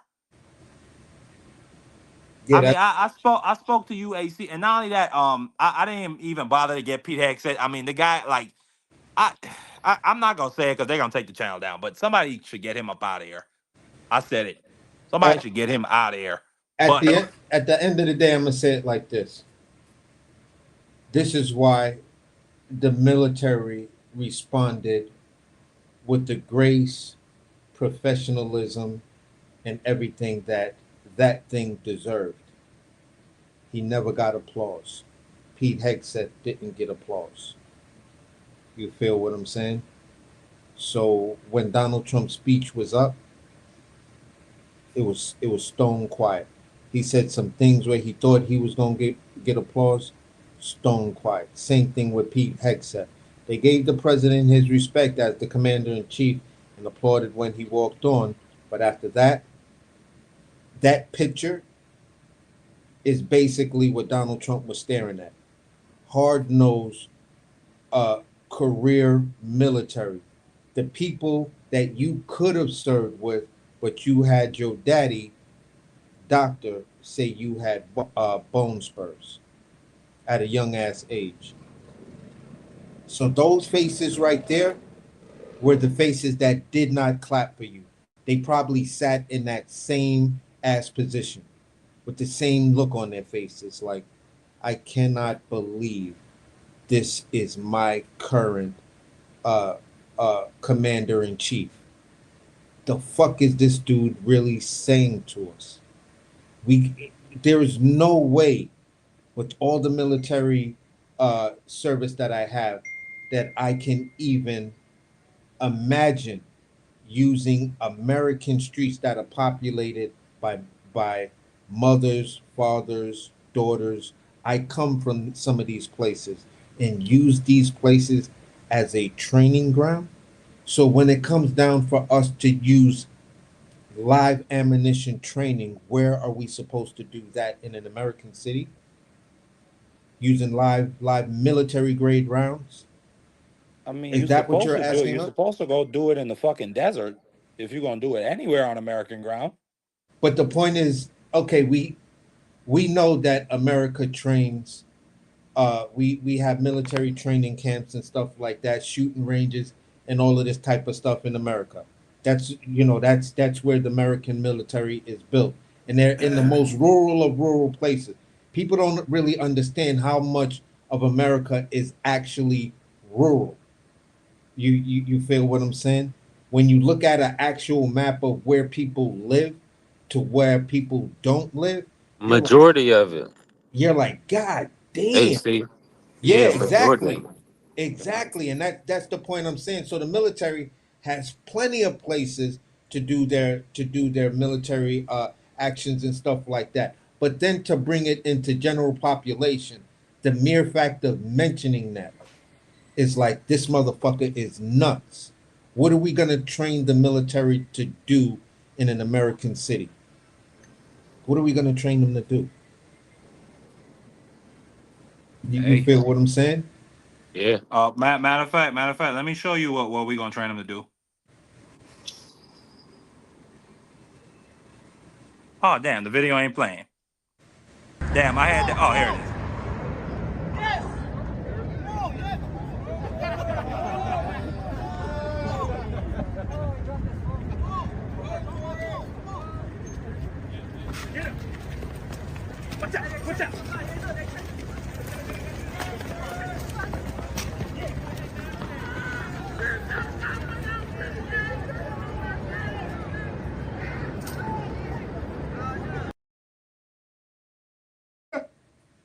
That's what he want the military to be doing. He want the military to be out there cracking people's skulls that say anything bad about his ugly, fat, retarded bitch ass. That's what's coming, B3. B3, I mean, what's your take on this? The fact that the military is coming to a city near you. I mean, not only this, he posted a couple weeks ago, when he was going at Chicago. Remember what he said? He had a whole meme saying, Chicago, where the Department of War is coming, and then it was like a picture of Chicago getting bombed and tanks rolling in. What's your reaction to this? That this crazy fucking orange retarded guy has this type, or at least is trying to make it look like he has this type of power. What's your reaction? It's extremely dangerous. He's definitely playing with people's lives because one thing for certain about these military personnels is they're brainwashed to do a job. All those people that got to that picture, got to that position of where they in, they put in a lot of work and they follow orders from command. They believe in following orders. That's how they get those rankings and continue to elevate. They may have even done some things that are unfavorable, but because those were the orders, they did them. They may have sacrificed some of their morality in the line of duty as well. So you're playing with fire because when you put these people in a situation where they may get pushback from, let's say, civilians, or they're going into like civilian territories. They may have kids throw stuff at them, or anything can happen, right? Uh, these people could potentially start taking American lives. So what he's doing is truly not right. Um And you kind of got to be in prayer in this season, because like you're saying, we're dealing with somebody that's like very unstable, and his constituency is okay with black and brown people getting killed, and now we'll see they'll take the funding from poor whites, so they have it's all about financial gain for them, and they're gonna do everything, because they have the money to have a bunker, they have the money to get away, they have the money to move away, they have you know, but it's gonna be the people that have nots who are left to kind of fight it out, and deal with all of the unsettledness in the land. So it's nasty. Again, Donald Trump is he's proven to be a bad guy, man. Yeah. So just for me to piggyback off of what you were just saying right there, um, that's something I spoke of what Marky Dan of saying they're pushing for a civil war, but they don't realize it's not going to be a civil war. You're actually creating a class war because your own constituents can see that everything you're doing is for the rich and powerful, and us. Even if you pass your continuing resolution budget, you're going to let ACA cuts, tax credit, expire at the end of the year. I need that. I'm a poor dude living in a state where 28 or $33,000 is basically the average per capita income. In New York, $33,000, you are below the you're poor. Below the poverty line is 11,000 or 12,000 now. No, 13. You feel what I'm saying? So if for much of middle America, that the per capita income is $50,000 or less. So they need tax credits. They need certain government resources that the Republicans are looking to cut in this continuing resolution and moving forward with Project 2025. Now, as far as the military is concerned, sending the military into these cities, um, that within itself was also something I discussed. The military, it's now being reported that those soldiers who are willing to put themselves on the line are saying military readiness will suffer because of this. That the military's morale is down because they can't believe that they have to do this. They are structured to follow orders. Now you're asking me to follow orders in the act of violating the Posse Comitatus Act right to the American people. I have to now violate shit right in front of, you know, uh, my family, because every one of these soldiers that are masked, they have family, and that's why they're wearing the mask. Their family knows that they're in the military or they're whatever. But those who don't know, you're and those people you're trying to hide what you do from, they're gonna see you now. You're exposed to your neighbors, to your community. We know what you do now, and in some communities, they're not going to be proud of these people. They're not going to be proud of them at all. That's why they're wearing these masks, because they know, especially with this ICE shit, it is what it is. The military, if you're a low level soldier, which, in the movie terms and all of that, they call them grunts. If you're a low level grunt, you have no choice but to follow orders, or you get a dishonorable discharge. Then you don't get your GI Bill, none of your, and nothing else. And your family may have to move out of the house that you live in, because that house is more than likely in a military territory or a military community or military grounds. So, it's a lose-lose situation for the grunts. The grunts have to do it. The higher ups, you may lose your pension, you may whatever. But these generals and these admirals do have the ability to push back. Yeah, I heard you. I said everything, but here's the deal. I told my soldiers to stand down. Why? Because it's a violation of the Posse Comitatus Act. Yep. And I took an oath to protect X, Y, and Z. If if I violate the Posse Comitatus Act by letting them engage, I did as much as I can do. They were deployed to that area, and when they were ready to get an order from me, I told them to stand down. So I gave an No, order. no, absolutely. And I told you, AC. Because B3, me and AC were talking about it when I saw this whole meeting with these generals and Pete Hegseth and Trump. I told him that this is how the Civil War was gonna start. I mean, Trump right now he's laying the groundwork to split the military command structure when he makes his move, whether it be in 2026 or it be in 2028. But what's going to happen is what AC just said. There are going to be admirals and generals who are going to say to themselves, "I took an oath to to uphold the Constitution, and I will not do this because because what I think is going to happen in 2026, I think he's going to he's going to have Pam Bondi or Cash Patel or one of them idiots do some type of false flag operation, whether it's a bombing at a state election agency or it's a hack and they blame the Chinese or whatever the case may be. They're gonna use something to postpone the election.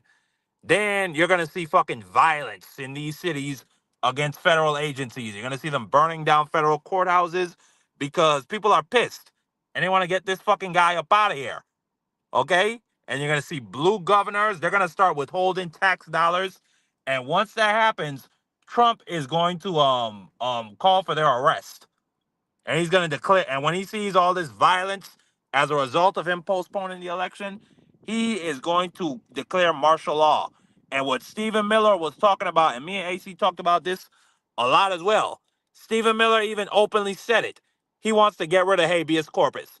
Once you place this country under martial law, there is no habeas corpus. The government can pick you the fuck up and hold you for as long as they choose. Okay? And they're going to declare the Democratic Party a terrorist organization or whatever the fuck they want to call them. And then that's going to be the climactic moment for the military. And because they're going to get an order to go into these states, go into these streets, arrest these blue governors, and you're going to have some who is going to say, no, I cannot do this. I have not seen any intelligence of this event that called for postponing the election. We have a rogue fucking president who has broken his oath of office, and it's going to come to a constitutional crisis because there is no mechanism for the military to remove a rogue president. There's only civilian process through Congress.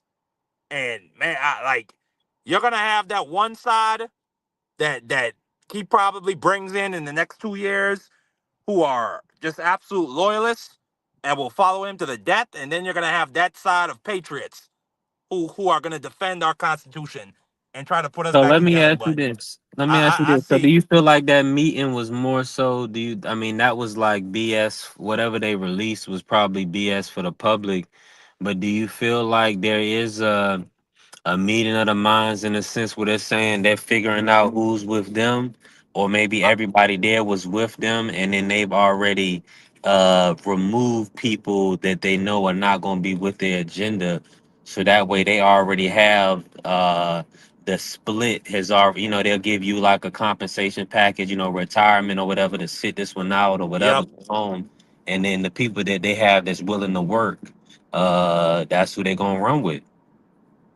You know what I'm saying? No, Because that there's no that reason to have mhm. like try to do something and then have people that's gonna go rogue. You might as well just before you do it, just get rid of them, and then y'all just do what y'all do. You're thinking that you're thinking like a dictator now, B3. You're thinking like a dictator now. That's how he's gonna. That could be a tactic he could use to muzzle the military. I don't think unless the entire Republican Party is along with the plan for civil war, I don't think Congress is gonna allow him to do it. But like I said, this is laying the groundwork, and Yeah. whether or not you think that anybody listening thinks that what I just said was crazy and unrealistic, you can't deny to me that this is a possibility at this point. JD Vance said out his own mouth, if he was Mike Pence, he would not have certified the election for Joe Biden. But So he said it back then. He would have stole the election and synced our country into a dictatorship. here's I'm not giving any pushback. Yes, I'm saying everything you said is 1,000% possible, but I'm thinking more or less of there's more of a much more nefarious groundwork that's being laid out. Because, like I'm saying to you before, and this is the scary reality that I think a lot of people are overlooking, but my talking points are coming from are being formulated from hearing, you know, the true veterans of what's going on. Listening to Leon Panetta's statement. You feel what I'm saying? Where he was talking about this, listening to former generals, what they were saying and stuff like that, and then, reading some of the more rational conspiracy theory books that tried to break down the political assassinations of King X, Kennedy, and shit like that. Um, when I look at it, the more nefarious thing is, okay, here's the thing. We've got King Jafar and we've got Miller, right? But the second person in command is who Miller tends to really conversate with, and they both have an understanding. One is about the photo op, the imagery. That's why he signs his name in a Sharpie mark, a big bold with all the points in it and everything, because he feels that signature is worth trillions of dollars. It's about, I signed it, let me hold it up. I need my makeup right, I need my hair right. When I sign these things, only capture me from my best angles. That's the photo op. The other guy is about policy. I don't give a fuck where and when this policy is signed. We could do this in a skiff. We can do it in my office. We don't need all the cameras in front of us to do this shit. We just gonna do it. You feel what I'm saying? When you look at everything that's being laid out, for me, I'm looking at the tea leaves and I'm like, there's all of these whispering and rumbles on the right wing side. I'm not talking about the left. The left media is one of two ways. You feel what I'm saying? You're biased towards uh, Donald Trump, or you're biased towards these new progressives. There was no in between. You feel what I'm saying? So Yeah. that's the way I encapsulate the media that I see in front of me these days. You feel what I'm saying? So when I'm looking at all of this stuff and I'm trying to surmise everything, it's looking like to me, and I'm listening to the rumbles, Stephen Miller and JD Vance are quietly having these secret meetings. Are they looking to use the 25th Amendment to get rid of Trump, or will it be something more nefarious? Something that, was on the left side of I mean, not on the left, on the right side of media, when you had Tucker Carlson and many other people talking about, if Trump was assassinated, what would that do? If Trump was assassinated in his second term, what would that do for the whole MAGA movement? Would it martyrdom Trump? Would it do X, Y, and Z? Would it So on the left, they've been talking about this. I mean, I keep saying on the left. On the right, they've been talking about this. They've been talking about, what if Trump becomes a martyr? So for me, I'm looking at a lot of shit that's going on. I wouldn't expect breaking news. President Trump has had a massive heart attack in the middle of the night. Or Man, stroke. I could see that happening. You know what else I could see happening, AC? I think they might sacrifice Trump. I think Yeah. they might say, this is what we need. They might be looking at it and we say, damn, we can't get these Republican senators on our side. We can't get the Congress on our side. this is what we need. We're gonna Yeah, get Trump up out of here. We're gonna do it in the public. We're gonna make it big and brutal for the whole world to see. And even these retarded Arkansas farmers who are dying because of his tariffs, they're gonna be fucking pissed out of their minds. AC. They're yeah. gonna pick up guns. They're gonna look for black people. They're gonna look for gay folks. I mean, it's gonna be real civil war in this country. Because you AC. ask yourself this. You ask It yourself this. maybe not at the level where the command structures are fighting against each other, but still, No, like Pete, they're gonna see a lot of secular violence everywhere. the whole talking point of Donald Trump is America's Hitler. It came from one person. You were the person who put that out there in the media ethos. The guy he chose as his vice president. Did you choose him or were Yep. you talked into it by Stephen Miller? And then you made this man uh, give you an oath pledge because you were the one. If they were calling you Hitler, it was because J.D. Vance put that out there. Yep. And then you chose J.D. Vance as your vice president? The guy who gives more shit, who gives more fuck about policy, who can definitely articulate and have a reasonable, articulable argument or statement that will get people to say, that's plausible. You feel what I'm saying? The way he double talked in the vice president debate, man, you would have thought like, yo, this dude is nasty with his debate skills. He just was like Tim Scott was not Tim Scott, Waltz. Tim Waltz was hammering him with nothing but facts, but he was just able to talk, just basically double talk. And well, that's we have to understand the way policy works. And he was just able to be the politician, and it worked for him to where some people will say because Tim Waltz was trying to hammer him, but overwhelmingly, between many different, even progressive joints, they felt J.D. Vance won that debate. He wasn't talking facts, but his deliverance, the mere fact that he politicized everything and explained everything like the perfect politician, was like, yo, this dude can articulate, stepping in dog shit and then smearing it on your white leather suede couch.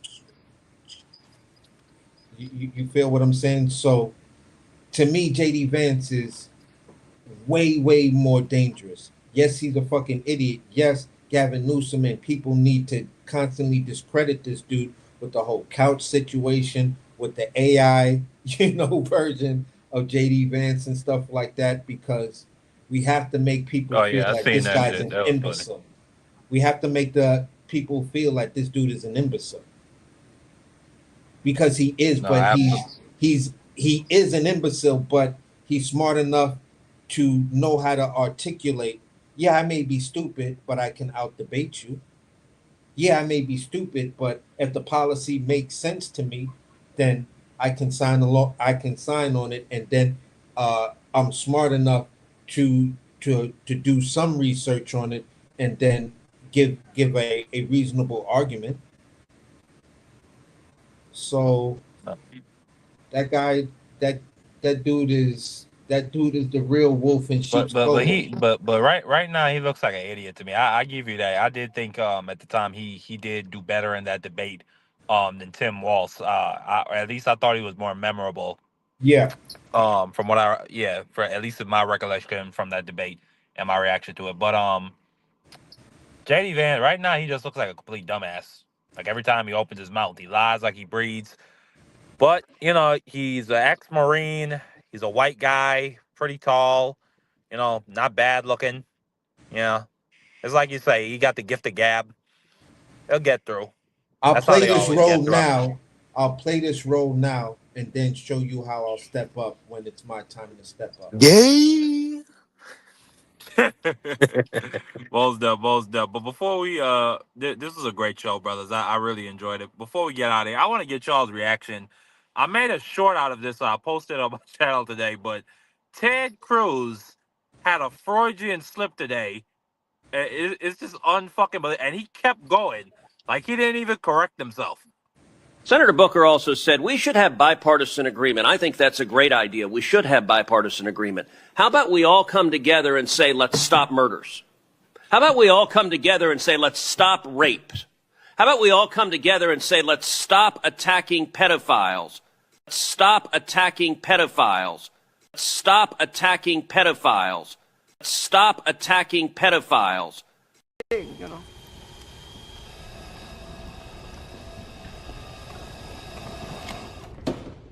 How about no?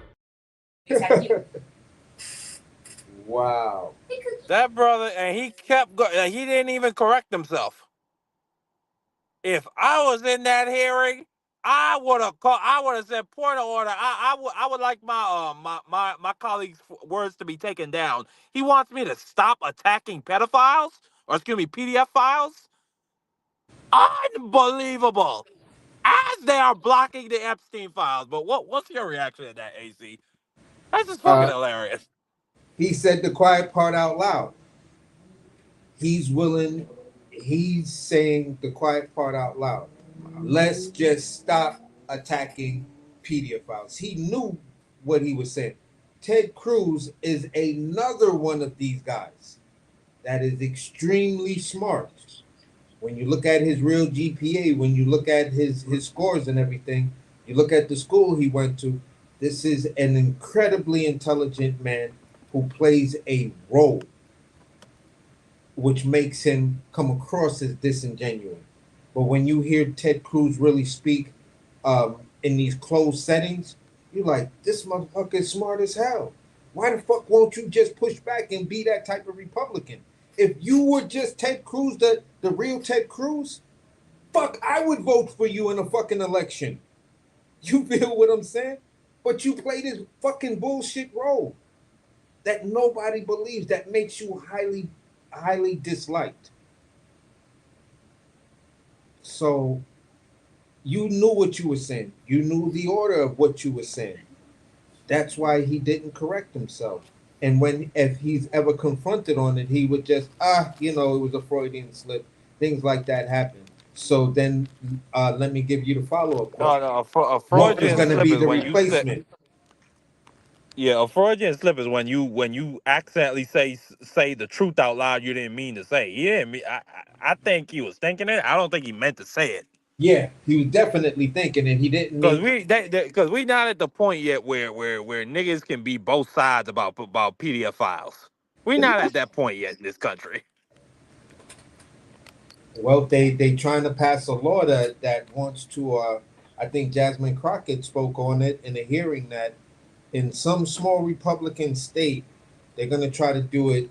Just in a battleground to, redefine certain things that got Republicans in trouble when one of the person was like, when they were all talking about date R and the R word, and is R word a R word, and all of this other weird stuff. You feel what I'm saying? I think that was going on in the 2016 election cycle, where they were trying to redefine or just simply define in this new era what's the R word, and it was like, wow, that is crazy.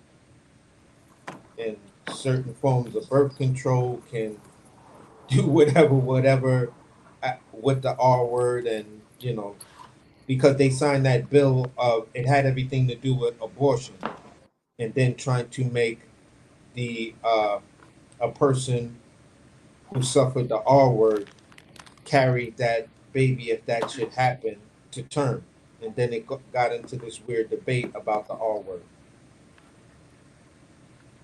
So So I wish I had that clip of Charlie Kirk. There was some girl that came up to him at one of his events, and she got on the mic and she said, I was R-worded by my father 3 years ago. And Charlie's like, holy shit, like his face.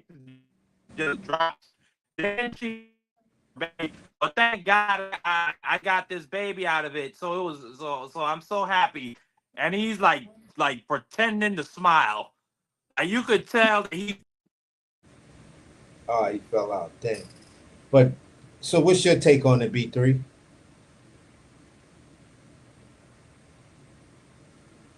B3, you there? Yeah, I'm here. I was having a little audio issues, but um, I was hearing most of it. My Hold bad, brother. on, Can you hear me? Yeah, yeah, yeah. You good? Yeah. Nah, that nigga. Did you hear what I was saying about Kirk? About Kirk? Yeah. I heard part of it, and that's when you dropped out. Yeah. Nah, some girl came up to him at his event and Yeah, got on we the mic heard and said, with the "I was baby, all." and you got up to the part where he looked like he was trying to crack a smile, but Yeah, but this you could tell he was disgusted to his very core. Like I don't know why they like to play this shit. yeah.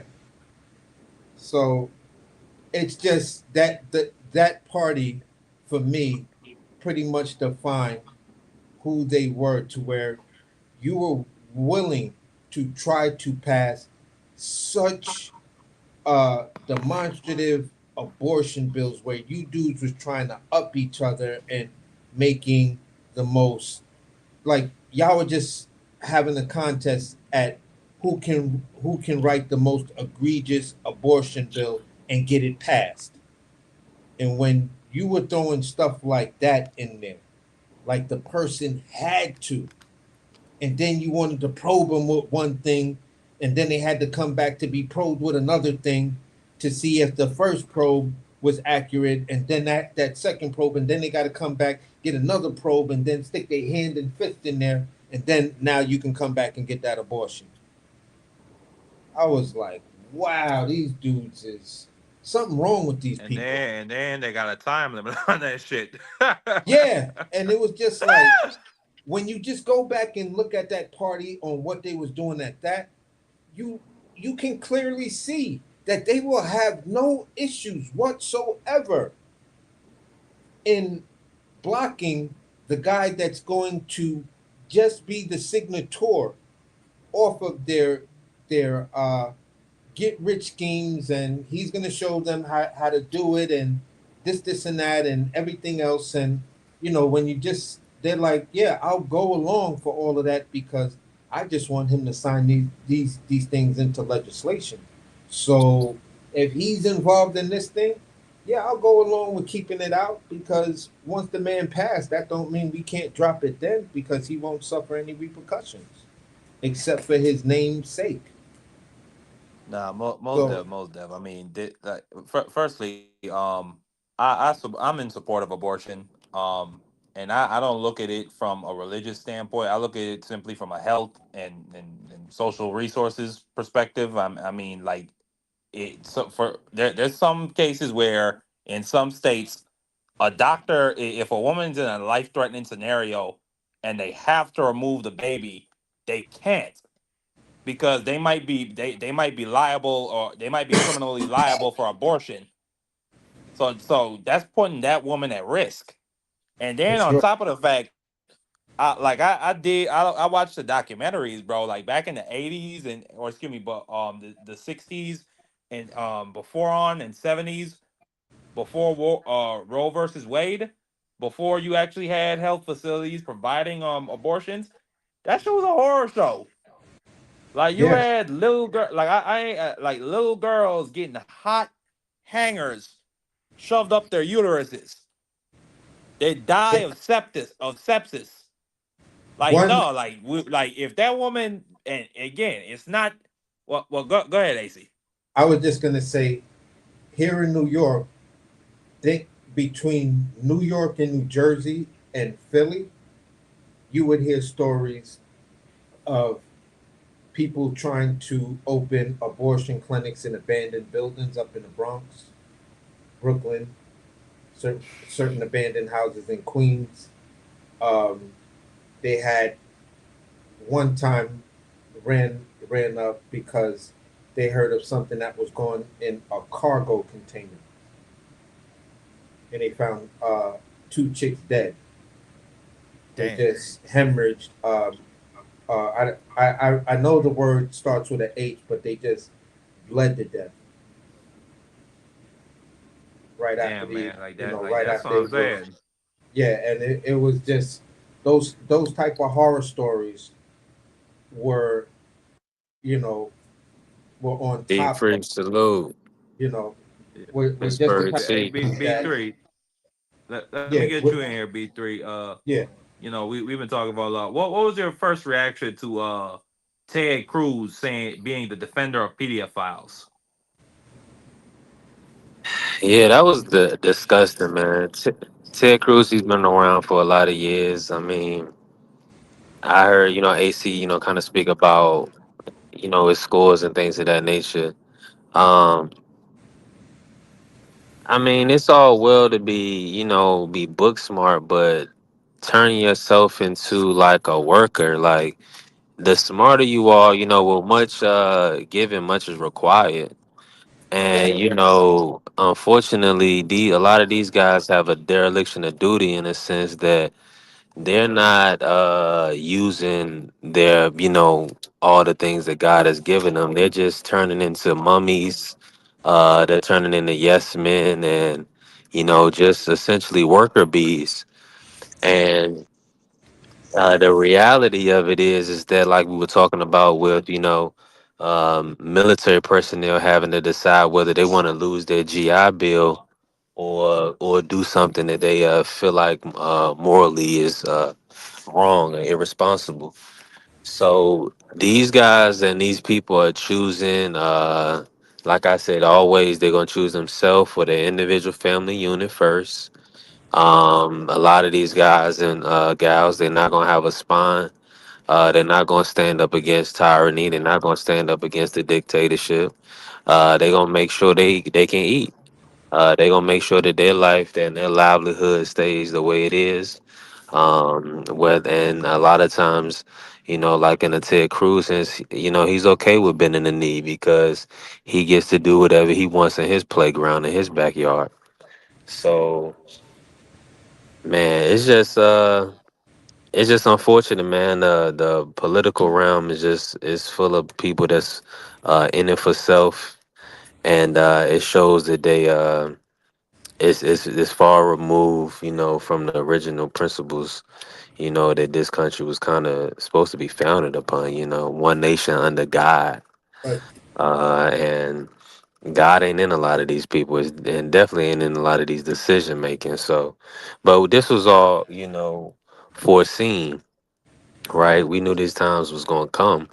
But I'm just telling for the people, man, you got to be extremely careful just in your everyday life because it's a lot of unhinged people moving around, and you got to be cognizant of that. yeah, for sure. And I don't want people to get it misunderstood. I know exactly who Ted Cruz is. He came in with the Tea Party. Remember those people that was like, Yeah, we have fuck to take our taxes. country and Yeah, country back and stuff like that. What I'm talking, where I noticed how smart Ted Cruz was because I heard him talk in a legal manner. You feel what I'm saying? yeah, His expertise on constitutional law. Like when you hear that dude break down constitutional law, you have to ask yourself, bro, why number one, why are you a Republican? If you have such an understanding of constitutional law, why are Cause he's you a a Republican? weasel.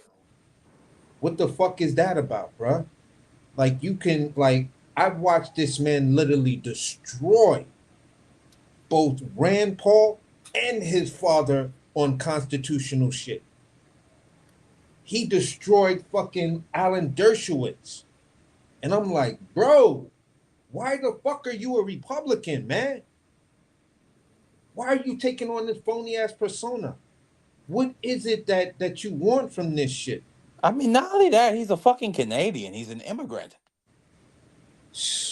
That's the enigma wrapped in a question, wrapped in what the fuck is going on with this dude that I just don't understand about Ted Cruz. So for me, it's just like, wow. wow, I guess you're you're for something else that I really don't understand why a person would have that level of intelligence, just like B3 just brought up. With that level of intelligence and understanding does come great responsibility, and you're shucking that all of that for the possibility of profits or gains or political gains. But look at how your political careers come down because a brilliant man like you chose to capitulate to the whims of the party when you used to speak truth to the party when the party would fuck up. And then you chose to bend the knee to the dude that disrespected your wife and disrespected your family. Hmm. Yeah, he's a bitch. So at the end of the day, bro, you know, all that intelligence is wasted because it's all filled up in a coward's body. Call on arrival. So for me, that's where I kind of look at Ted Cruz these days. The Ted Cruz I was talking about, that dude is long gone. You feel what I'm saying? That dude is long gone because he sold himself out before he became a member of the Tea Party.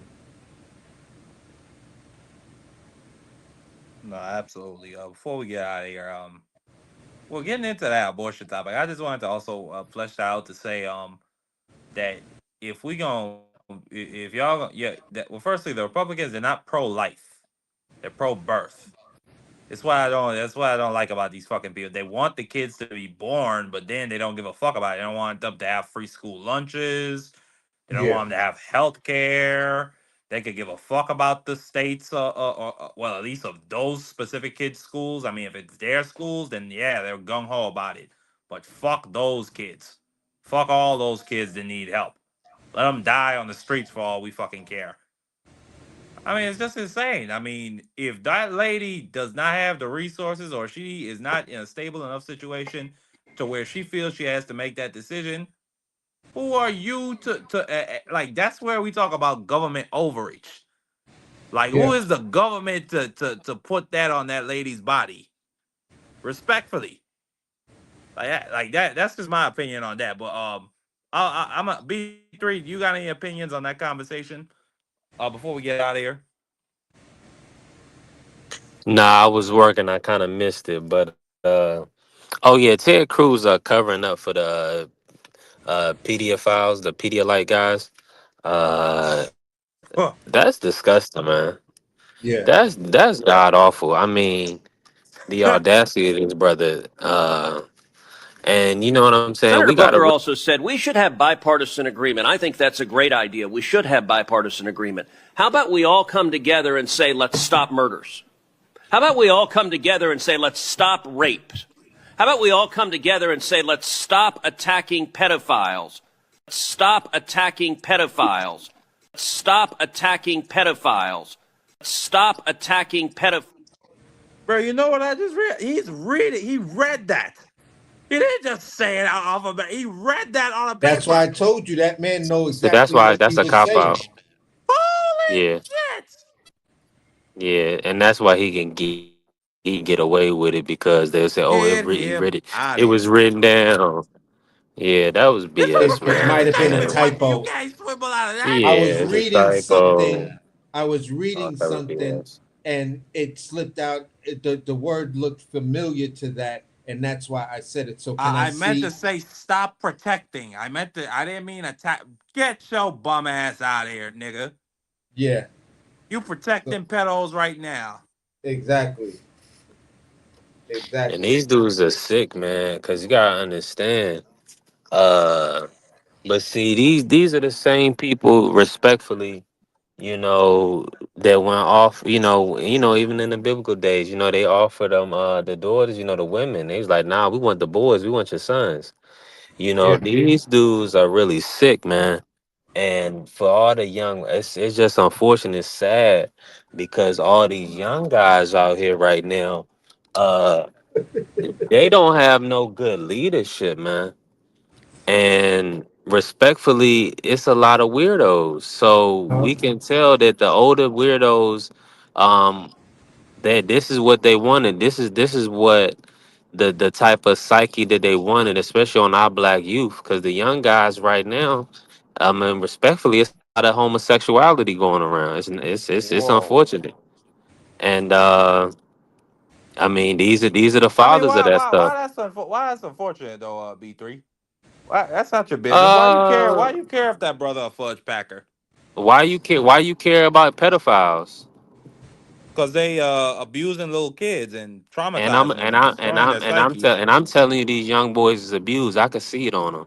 Ah You did, man, come on now, B3. Now you're just talking man. shit. Listen, man. That's just Nah, stereotyping. That's you. a But nasty see, stereotype. nah, it's not a nasty stereotype when you a 6'3", 200 pound black boy, and you walking with a twitch, or you talking like a female. Whoa. This stuff is not a game, bruh. See, you think it's funny. I don't think this shit is a game. I think it's demonic. No, And absolutely. so yeah, I'll leave it at that. But yeah, But I don't, I'm gonna leave it off with this, and this is where I'm gonna give my closing argument. It's just an update on something that I believe was was uh was perpetrated and orchestrated because everything is pointing in that direction, and it's completely off this topic right here. This has everything to do with the Charlie Kirk's assassination because there's a weird plot twist in this whole situation. The minute Kirk was hit, there was an old man that jumped up and was like, "I did it, I did it, I did it." He was immediately taken into custody. He was then let go.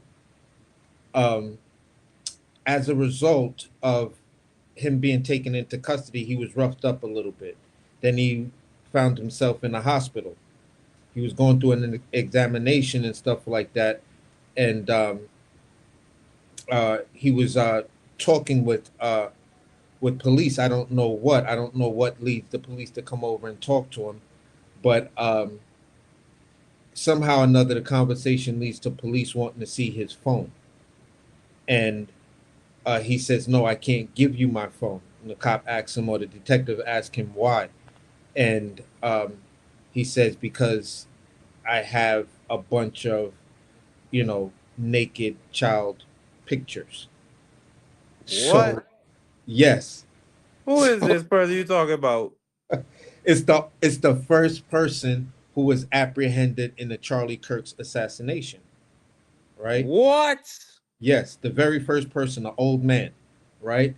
So when he then confesses after his arrest that no, I was hired, or my job was to pose a distraction so the shooter could get away.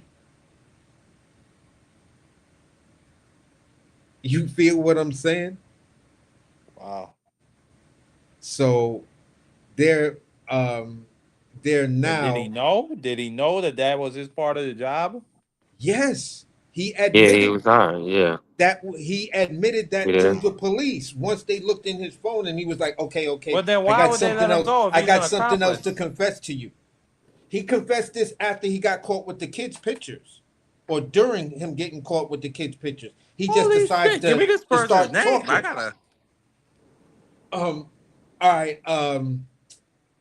The white dude with I the remember blonde the hair. bald son of a bitch. What? But what's his name though? This dude's a YouTuber. He reported it because this thing actually made the news of where this guy lives or was. You feel what I'm saying? So I'm reading um the BBC article now. A 71-year-old man who was briefly suspected gunman to escape. Authorities say he yelled that he was the shooter to allow the actual suspect to flee. Well, that's the law enforcement narrative. Is being held. One of two people. Mr. Zinn intentionally yelled he was the shooter. Court documents filed. Mr. Zinn began shouting, "I shot him. Now shoot me." With, I mean, what? Maybe it's just some crazy fucking old guy. I mean, that's what they're thinking. That's what you would think at the very beginning, but He was the one who said, I was this, and that. When you look at the news report, it's him who admitted this. So on Monday, oh Jesus Christ, Mr. Sheriff Smith added that Mr. Zinn is also being held for sexual exploitation of a minor, and that agents found more than 20 images of children, Jesus Christ, in various stages of undress and sexual posing. Get them all up out of here.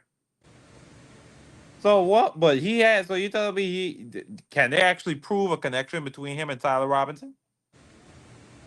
There, the problem is the FBI account of what Tyler Robinson did. It's not consistent, and the bullet forensic autopsy says for the gun that they have and the wounds to Charlie Kirk's body. Number one, that was not the gun. Number two, that was not the bullet used. Because if that was the bullet that was used at that range, and if that was the gun, Charlie Kirk's head would not be on his shoulders when he got shot, especially from that range. Yeah. The kinetic impact would have blown his head completely up. So they're saying during the forensic thing, the forensic report is not definitively saying, but they're making their estimated conclusions that it was a smaller caliber gun. And the FBI's account of the actual distance, the ballistic report is, they're saying that is inconsistent. He was shot much closer with the smaller caliber gun. So when this dude comes up and he says, my job was to provide a distraction so the shooter could get away, that is plausible when you're looking at how the FBI is so much trying to doctor it, and once this evidence is continuously being leaked, you're seeing that, hey bro, this thing ain't looking right.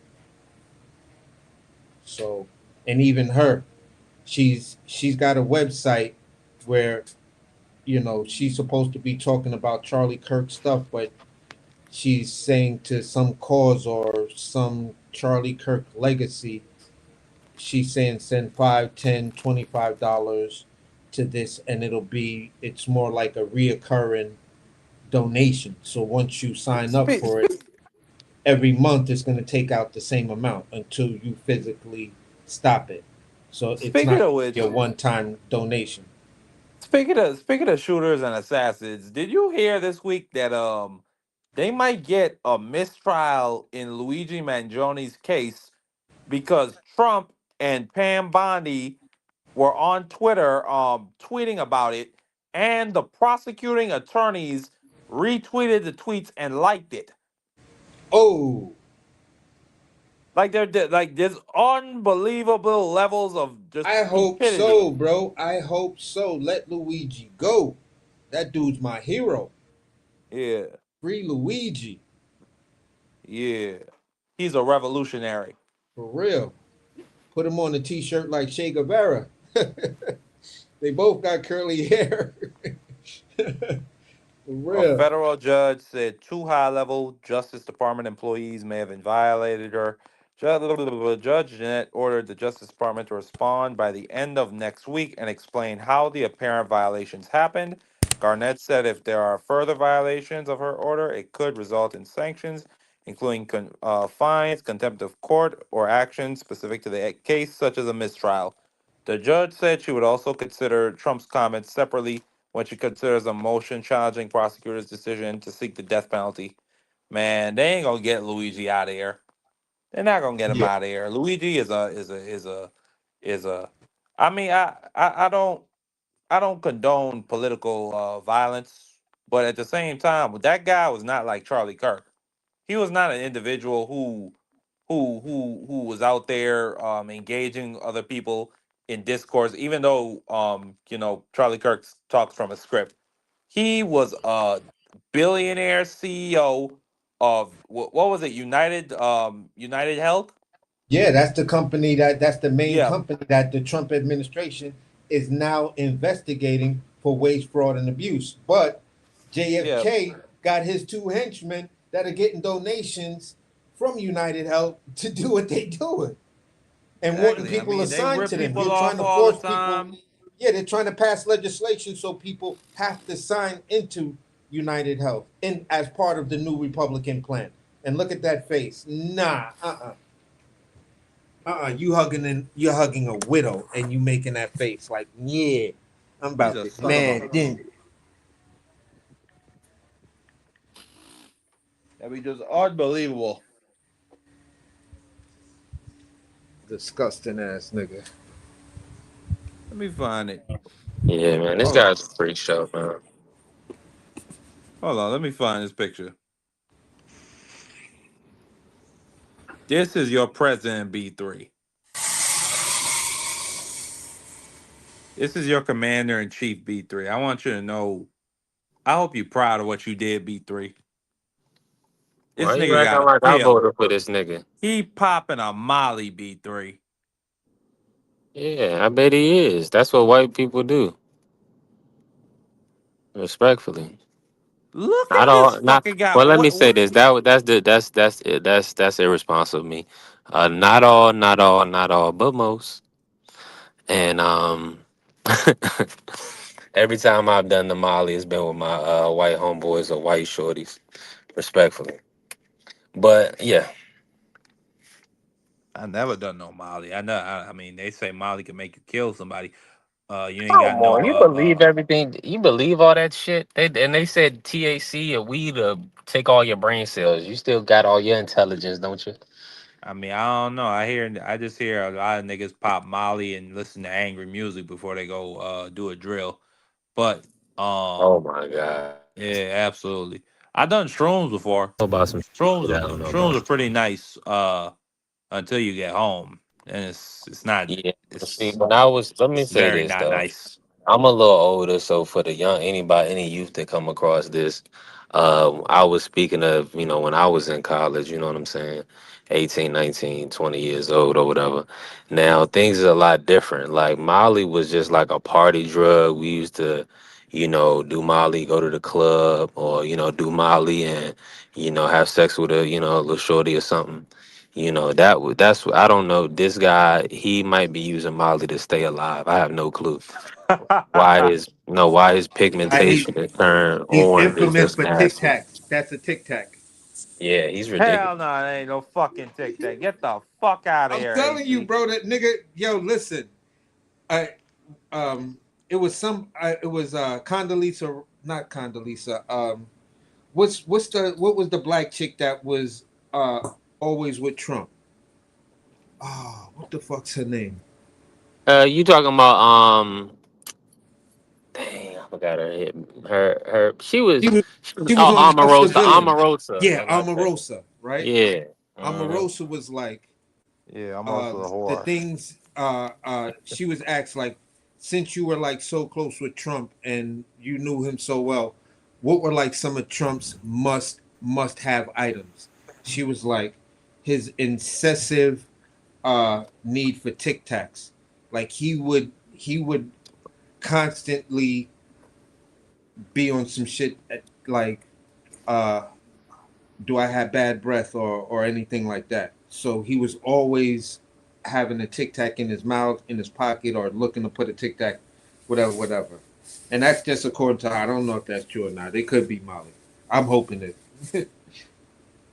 I don't be honest with you. I wouldn't want to be in the nigga face and smell his breath respectfully. I'm I he, he certain people like stink. Like I was picking up some IHOP today, and this kid, he was sitting there. He was just, this white kid. I guess he was hanging out. I don't know. Maybe his mom worked at IHOP. I don't know. He was just sitting in the little front room where everybody got to walk in and out of. And when I came back, I was like, dang, it smell kind of funky in here. You know what I'm saying? It's just this guy, this nigga just sitting over here in the front room of the IHOP. They trying to run a business. And this funky nigga, they got somebody's son is just sitting in here funky as hell. You know, he probably like 16 or 17. He got a tablet. I'm like, why is this? Why is he sitting here stinking up the damn IHOP? What do you mean he But stink? What do you mean he stink? man, listen, certain people, they don't wash, bro. They don't wash. A lot of people don't Oh take showers like you just, or maybe he didn't have an opportunity. Maybe he, man, maybe that he had. young man that nobody Now I'm taught gonna him how say to it wash like his this. ass yet.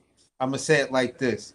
There is this weird culture, both black, white people that don't use deodorant. That's They ridiculous. wash up, but they don't use No, deodorant. that's the animal people. That's the PETA people. Yo, listen, I worked with a chick like that. Pretty ass white girl. But bro, get halfway into this chick's shift, it's like, what was that, a fucking moose that just walked past me? Like, the fuck, what, shorty? That's you? Wow. Yeah. And that The pork fuck, bitch? probably You stinks. natural like a motherfucker out this bitch. Yeah, man. That stuff that's no good, man. Ripe as hell. Ripe as hell. Like eating vagina flavored potato chips. Mm, That's a real thing, fellas. listen, Jay Gibson said they the, smell like a wet dog. now I'm gonna be honest with you. If some good vagina that I came across had some potato chips on it, that's gonna be right round and tasty. But some of these scragglers that's walking around, I know what you mean. Like Bro, some of these people, they don't. Some of these shorties not washing their ass nowadays. B3. Yeah. B3, do you have Marky's number, or you guys have each Mhm. other's number? Yeah. Yeah. Okay, Marky. I'm gonna send you the video. I'm gonna text it to you off of YouTube where this guy. Hold up. It's so funny because every time I think about it, like that he's gonna do the open box, the open bag, and do the taste test on vagina flavored potato chips. Holy shit. That's funny. Hold up. I bet the bag smell funky. Bro, that's the whole funny part of the whole video, because it's like, you know, you know, some of that shit is right where you just like, ugh, you just you feel what I'm saying? Man, a guy like B3 Oh gonna boy, stick his hand in the opens the bag bag. and sniff it and say, that's a ripe one right there. That's B3. Mhm. El Frico. This nigga said, hell no. El Frico. Yeah, that's By the way, why, you hear especially AC, your boy Diddy. He getting sentenced tomorrow. Bag reaction. a Yo, sentence. I thought he was getting off. Kanye ain't get him off. Pause. No, he got charged with the Mann Act, 2 counts of it. You know how it is, B3. They couldn't get him for the serious stuff. They got him for, the shit they always get you for. Oh, cross the state lines for an immoral purpose. Get the Dang, fuck they out got of him with here. the thing. What they got? Didn't they get Joe Lewis or somebody like Jack that? Jack Johnson. Johnson. Yeah, they got our brother Jack Johnson They for that. got R. Kelly with it too. They You ain't so get you R. Kelly can't. for rape. for So which you one? can't. For So which one? brothers The can't Mann still Act. can't. That's nasty, bro. For So a which one? black man, he still can't move a white woman across state lines in 2025. Oh, that was also the charge that got uh what's the white singer? The Was it? Only white thing I know is Robin Thicke or He Justin Timberlake. from back in the day. He wanted to marry the young girl, but through Diddy their pens letter religious. to judge begging for second chance on eyeing sentence. I promise I will not let you down. He's begging B3. I mean, this brother is asking for a chance. I mean, he's a freak. He like to take other dudes' liquids and rub it on his nipples. Who's He's this a you freak talking as about? they come. But he deserve a second chance, don't he, B3? Who the Don't hell he? you talking about? Yeah, Sean Puffy I gotta go Combs. around the. Okay. Oh, why they talking about pardoning him? What time they close? Y'all close up. No, he's right. He wrote a letter. He's writing a letter to the judge. The judge is gonna Oh, okay. sentence him tomorrow. Okay. Yeah. All right. Disgraced rapper Sean Diddy Combs wrote a desperate letter to the Manhattan judge overseeing his sex crimes case on the eve of this highly anticipating sentencing, insisting that he's undergone a quote spiritual reset and promising to make the judge proud if released. Combs, 55, will face the music. Ha! Them niggas crazy. will face Combs will face the music on Friday for prostitution charges tied to his years long and escort related freak offs, sexcapades. He was convicted. Man, it's a bunch of filler. Mm, Where's terrible, the meat man. and potatoes? I need to hear some legal opinions. This is ridiculous. No, I mean, it is what it is. It's what But happens see, when you are free. he does. I mean, here's the thing, man.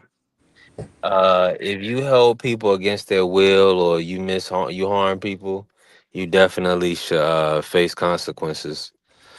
Um, Absolutely.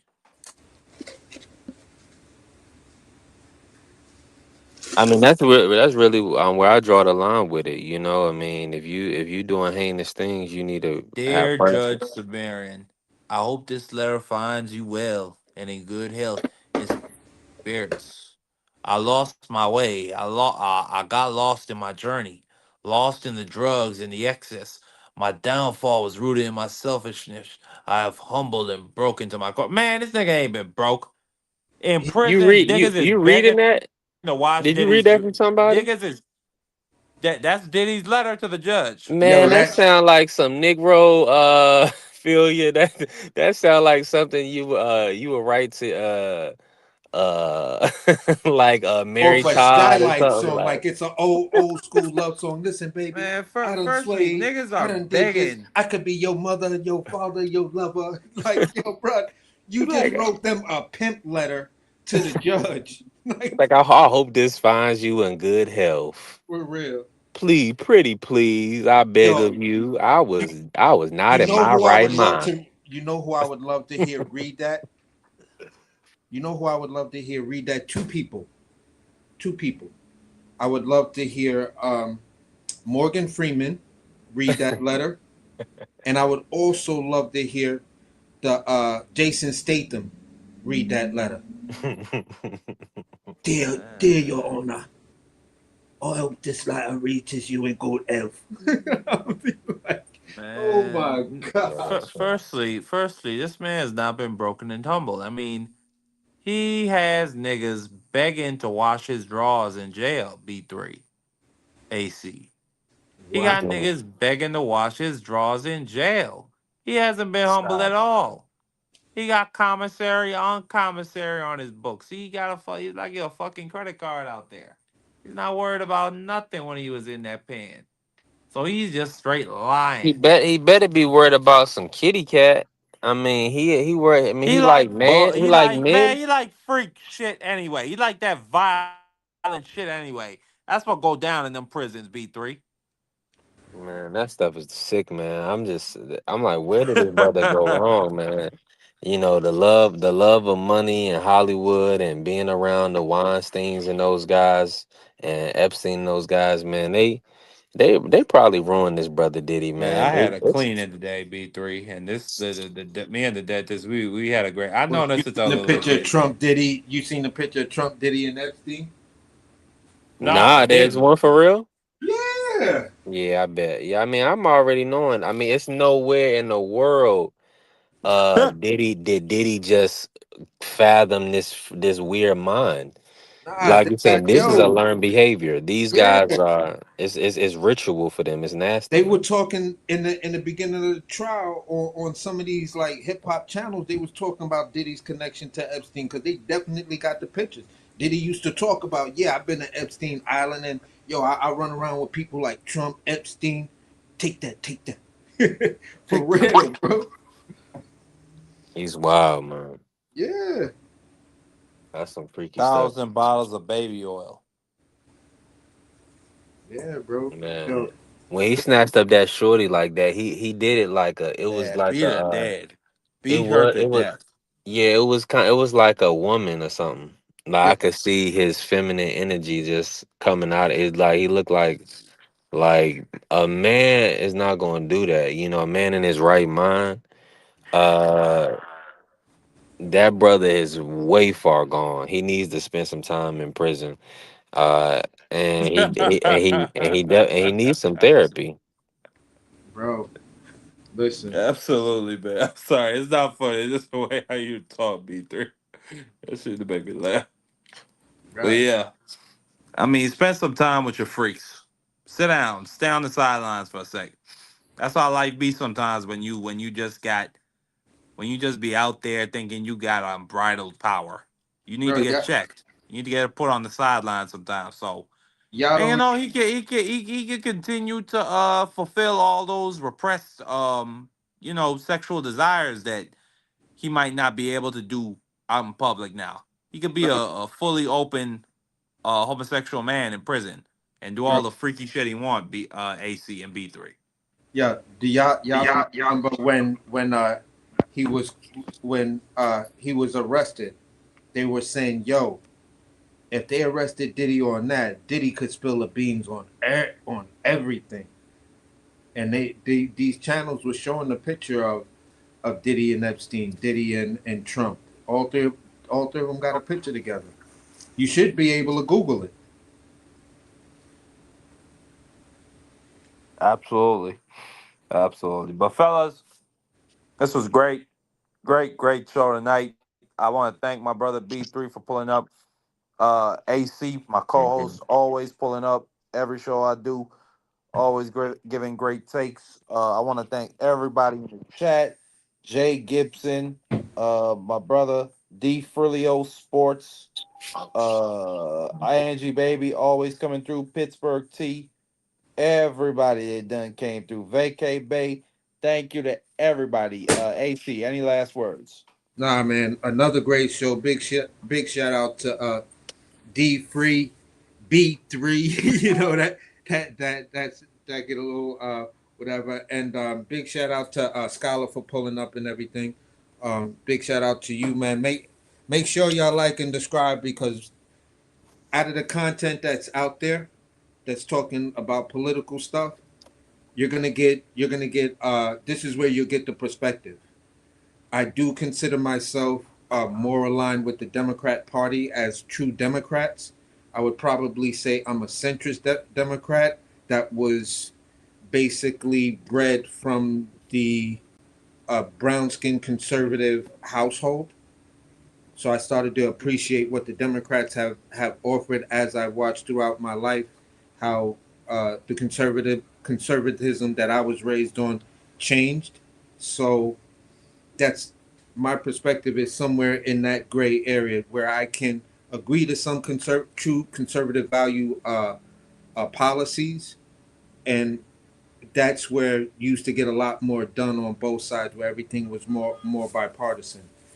So that's where I'll just leave it. And you know, at the end of the day, everybody just stay in support. It's basically a two-party system. You don't have to love everything about the Democratic Party that's here today, but they are the opposition to uh, fascism. So the enemy of my enemy is my friend. So just stay in support. Criticize where it needs to be criticized, but just stay in support, because when it's time to vote, that's when shit's really gonna count. Most And definitely. that's where I Most land my definitely. plane. Yes, sir. Thank you so much once again to everybody for coming through, man. I appreciate everybody so much. These are trying times, but man, resistance to tyranny is obedience to God. That's really how I feel about it. I'm going to use my voice at every turn to highlight these people, to highlight their inconsistencies and logic, and to really just call out the fascism. Because even though I'm not an ethnic American, I'm an Afro Caribbean person with U.S. and I'm a U.S. citizen. Um, I love America. I love America to its core. I mean, literally, it was just last year. I was having a conversation with somebody, or it was an argument, And I said America is one of the few places in the world where people in unmarked vehicles and masks cannot just walk up and grab you and not tell you where you're going. I can't say that anymore. That's actively happening right now. I mean, we just seen a disabled veteran, a man who fought for our country. He got snatched up when he from work when he was trying to get to work to at a weed farm, and they snatched him up and pepper sprayed him and had him in lockup for 3 days without speaking to his lawyer. If that could happen to him, based on how he looked, because the Supreme Court has affirmed their right to profile people based on how they look, despite the fact that an American citizen is not just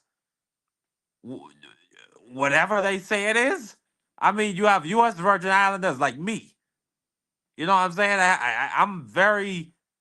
I feel like I'm more like a country bumpkin. If you were to ask me, we're different from y'all. You got Puerto Ricans who speak Spanish and are Hispanic. You know what I'm saying? You might mistake one of them for a Cuban you're trying to grab. But man, we gotta fight back with our voices for now. We're not at the point yet. I don't think when we reach that constitutional crisis, that's when I'll have to make a decision for ourselves. But we're not there yet. And until then, I'm gonna keep speaking up here. My brother AC, he's always gonna be coming true. Thank you to everybody that came through. Smash the like button, subscribe, and we are out. As the Talmud says. I don't give a shit what he says, okay? Now you listen to me.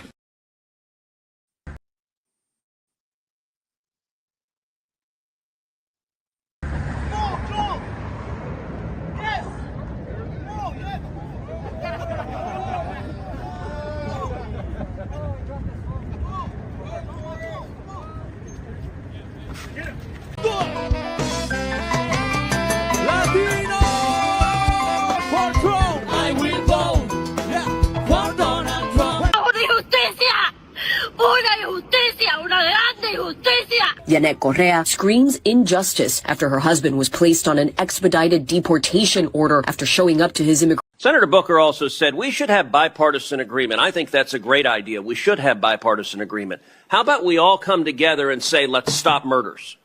How about we all come together and say, let's stop rape? How about we all come together and say, let's stop attacking pedophiles? Let's stop attacking pedophiles. Let's stop attacking pedophiles.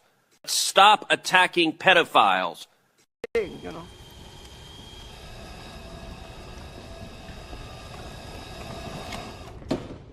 How about new? First, effective immediately, the FDA will be notifying physicians that the use of well, let's see how we say that. Jump into it. Sam, there's no... Jump into this, you idiots.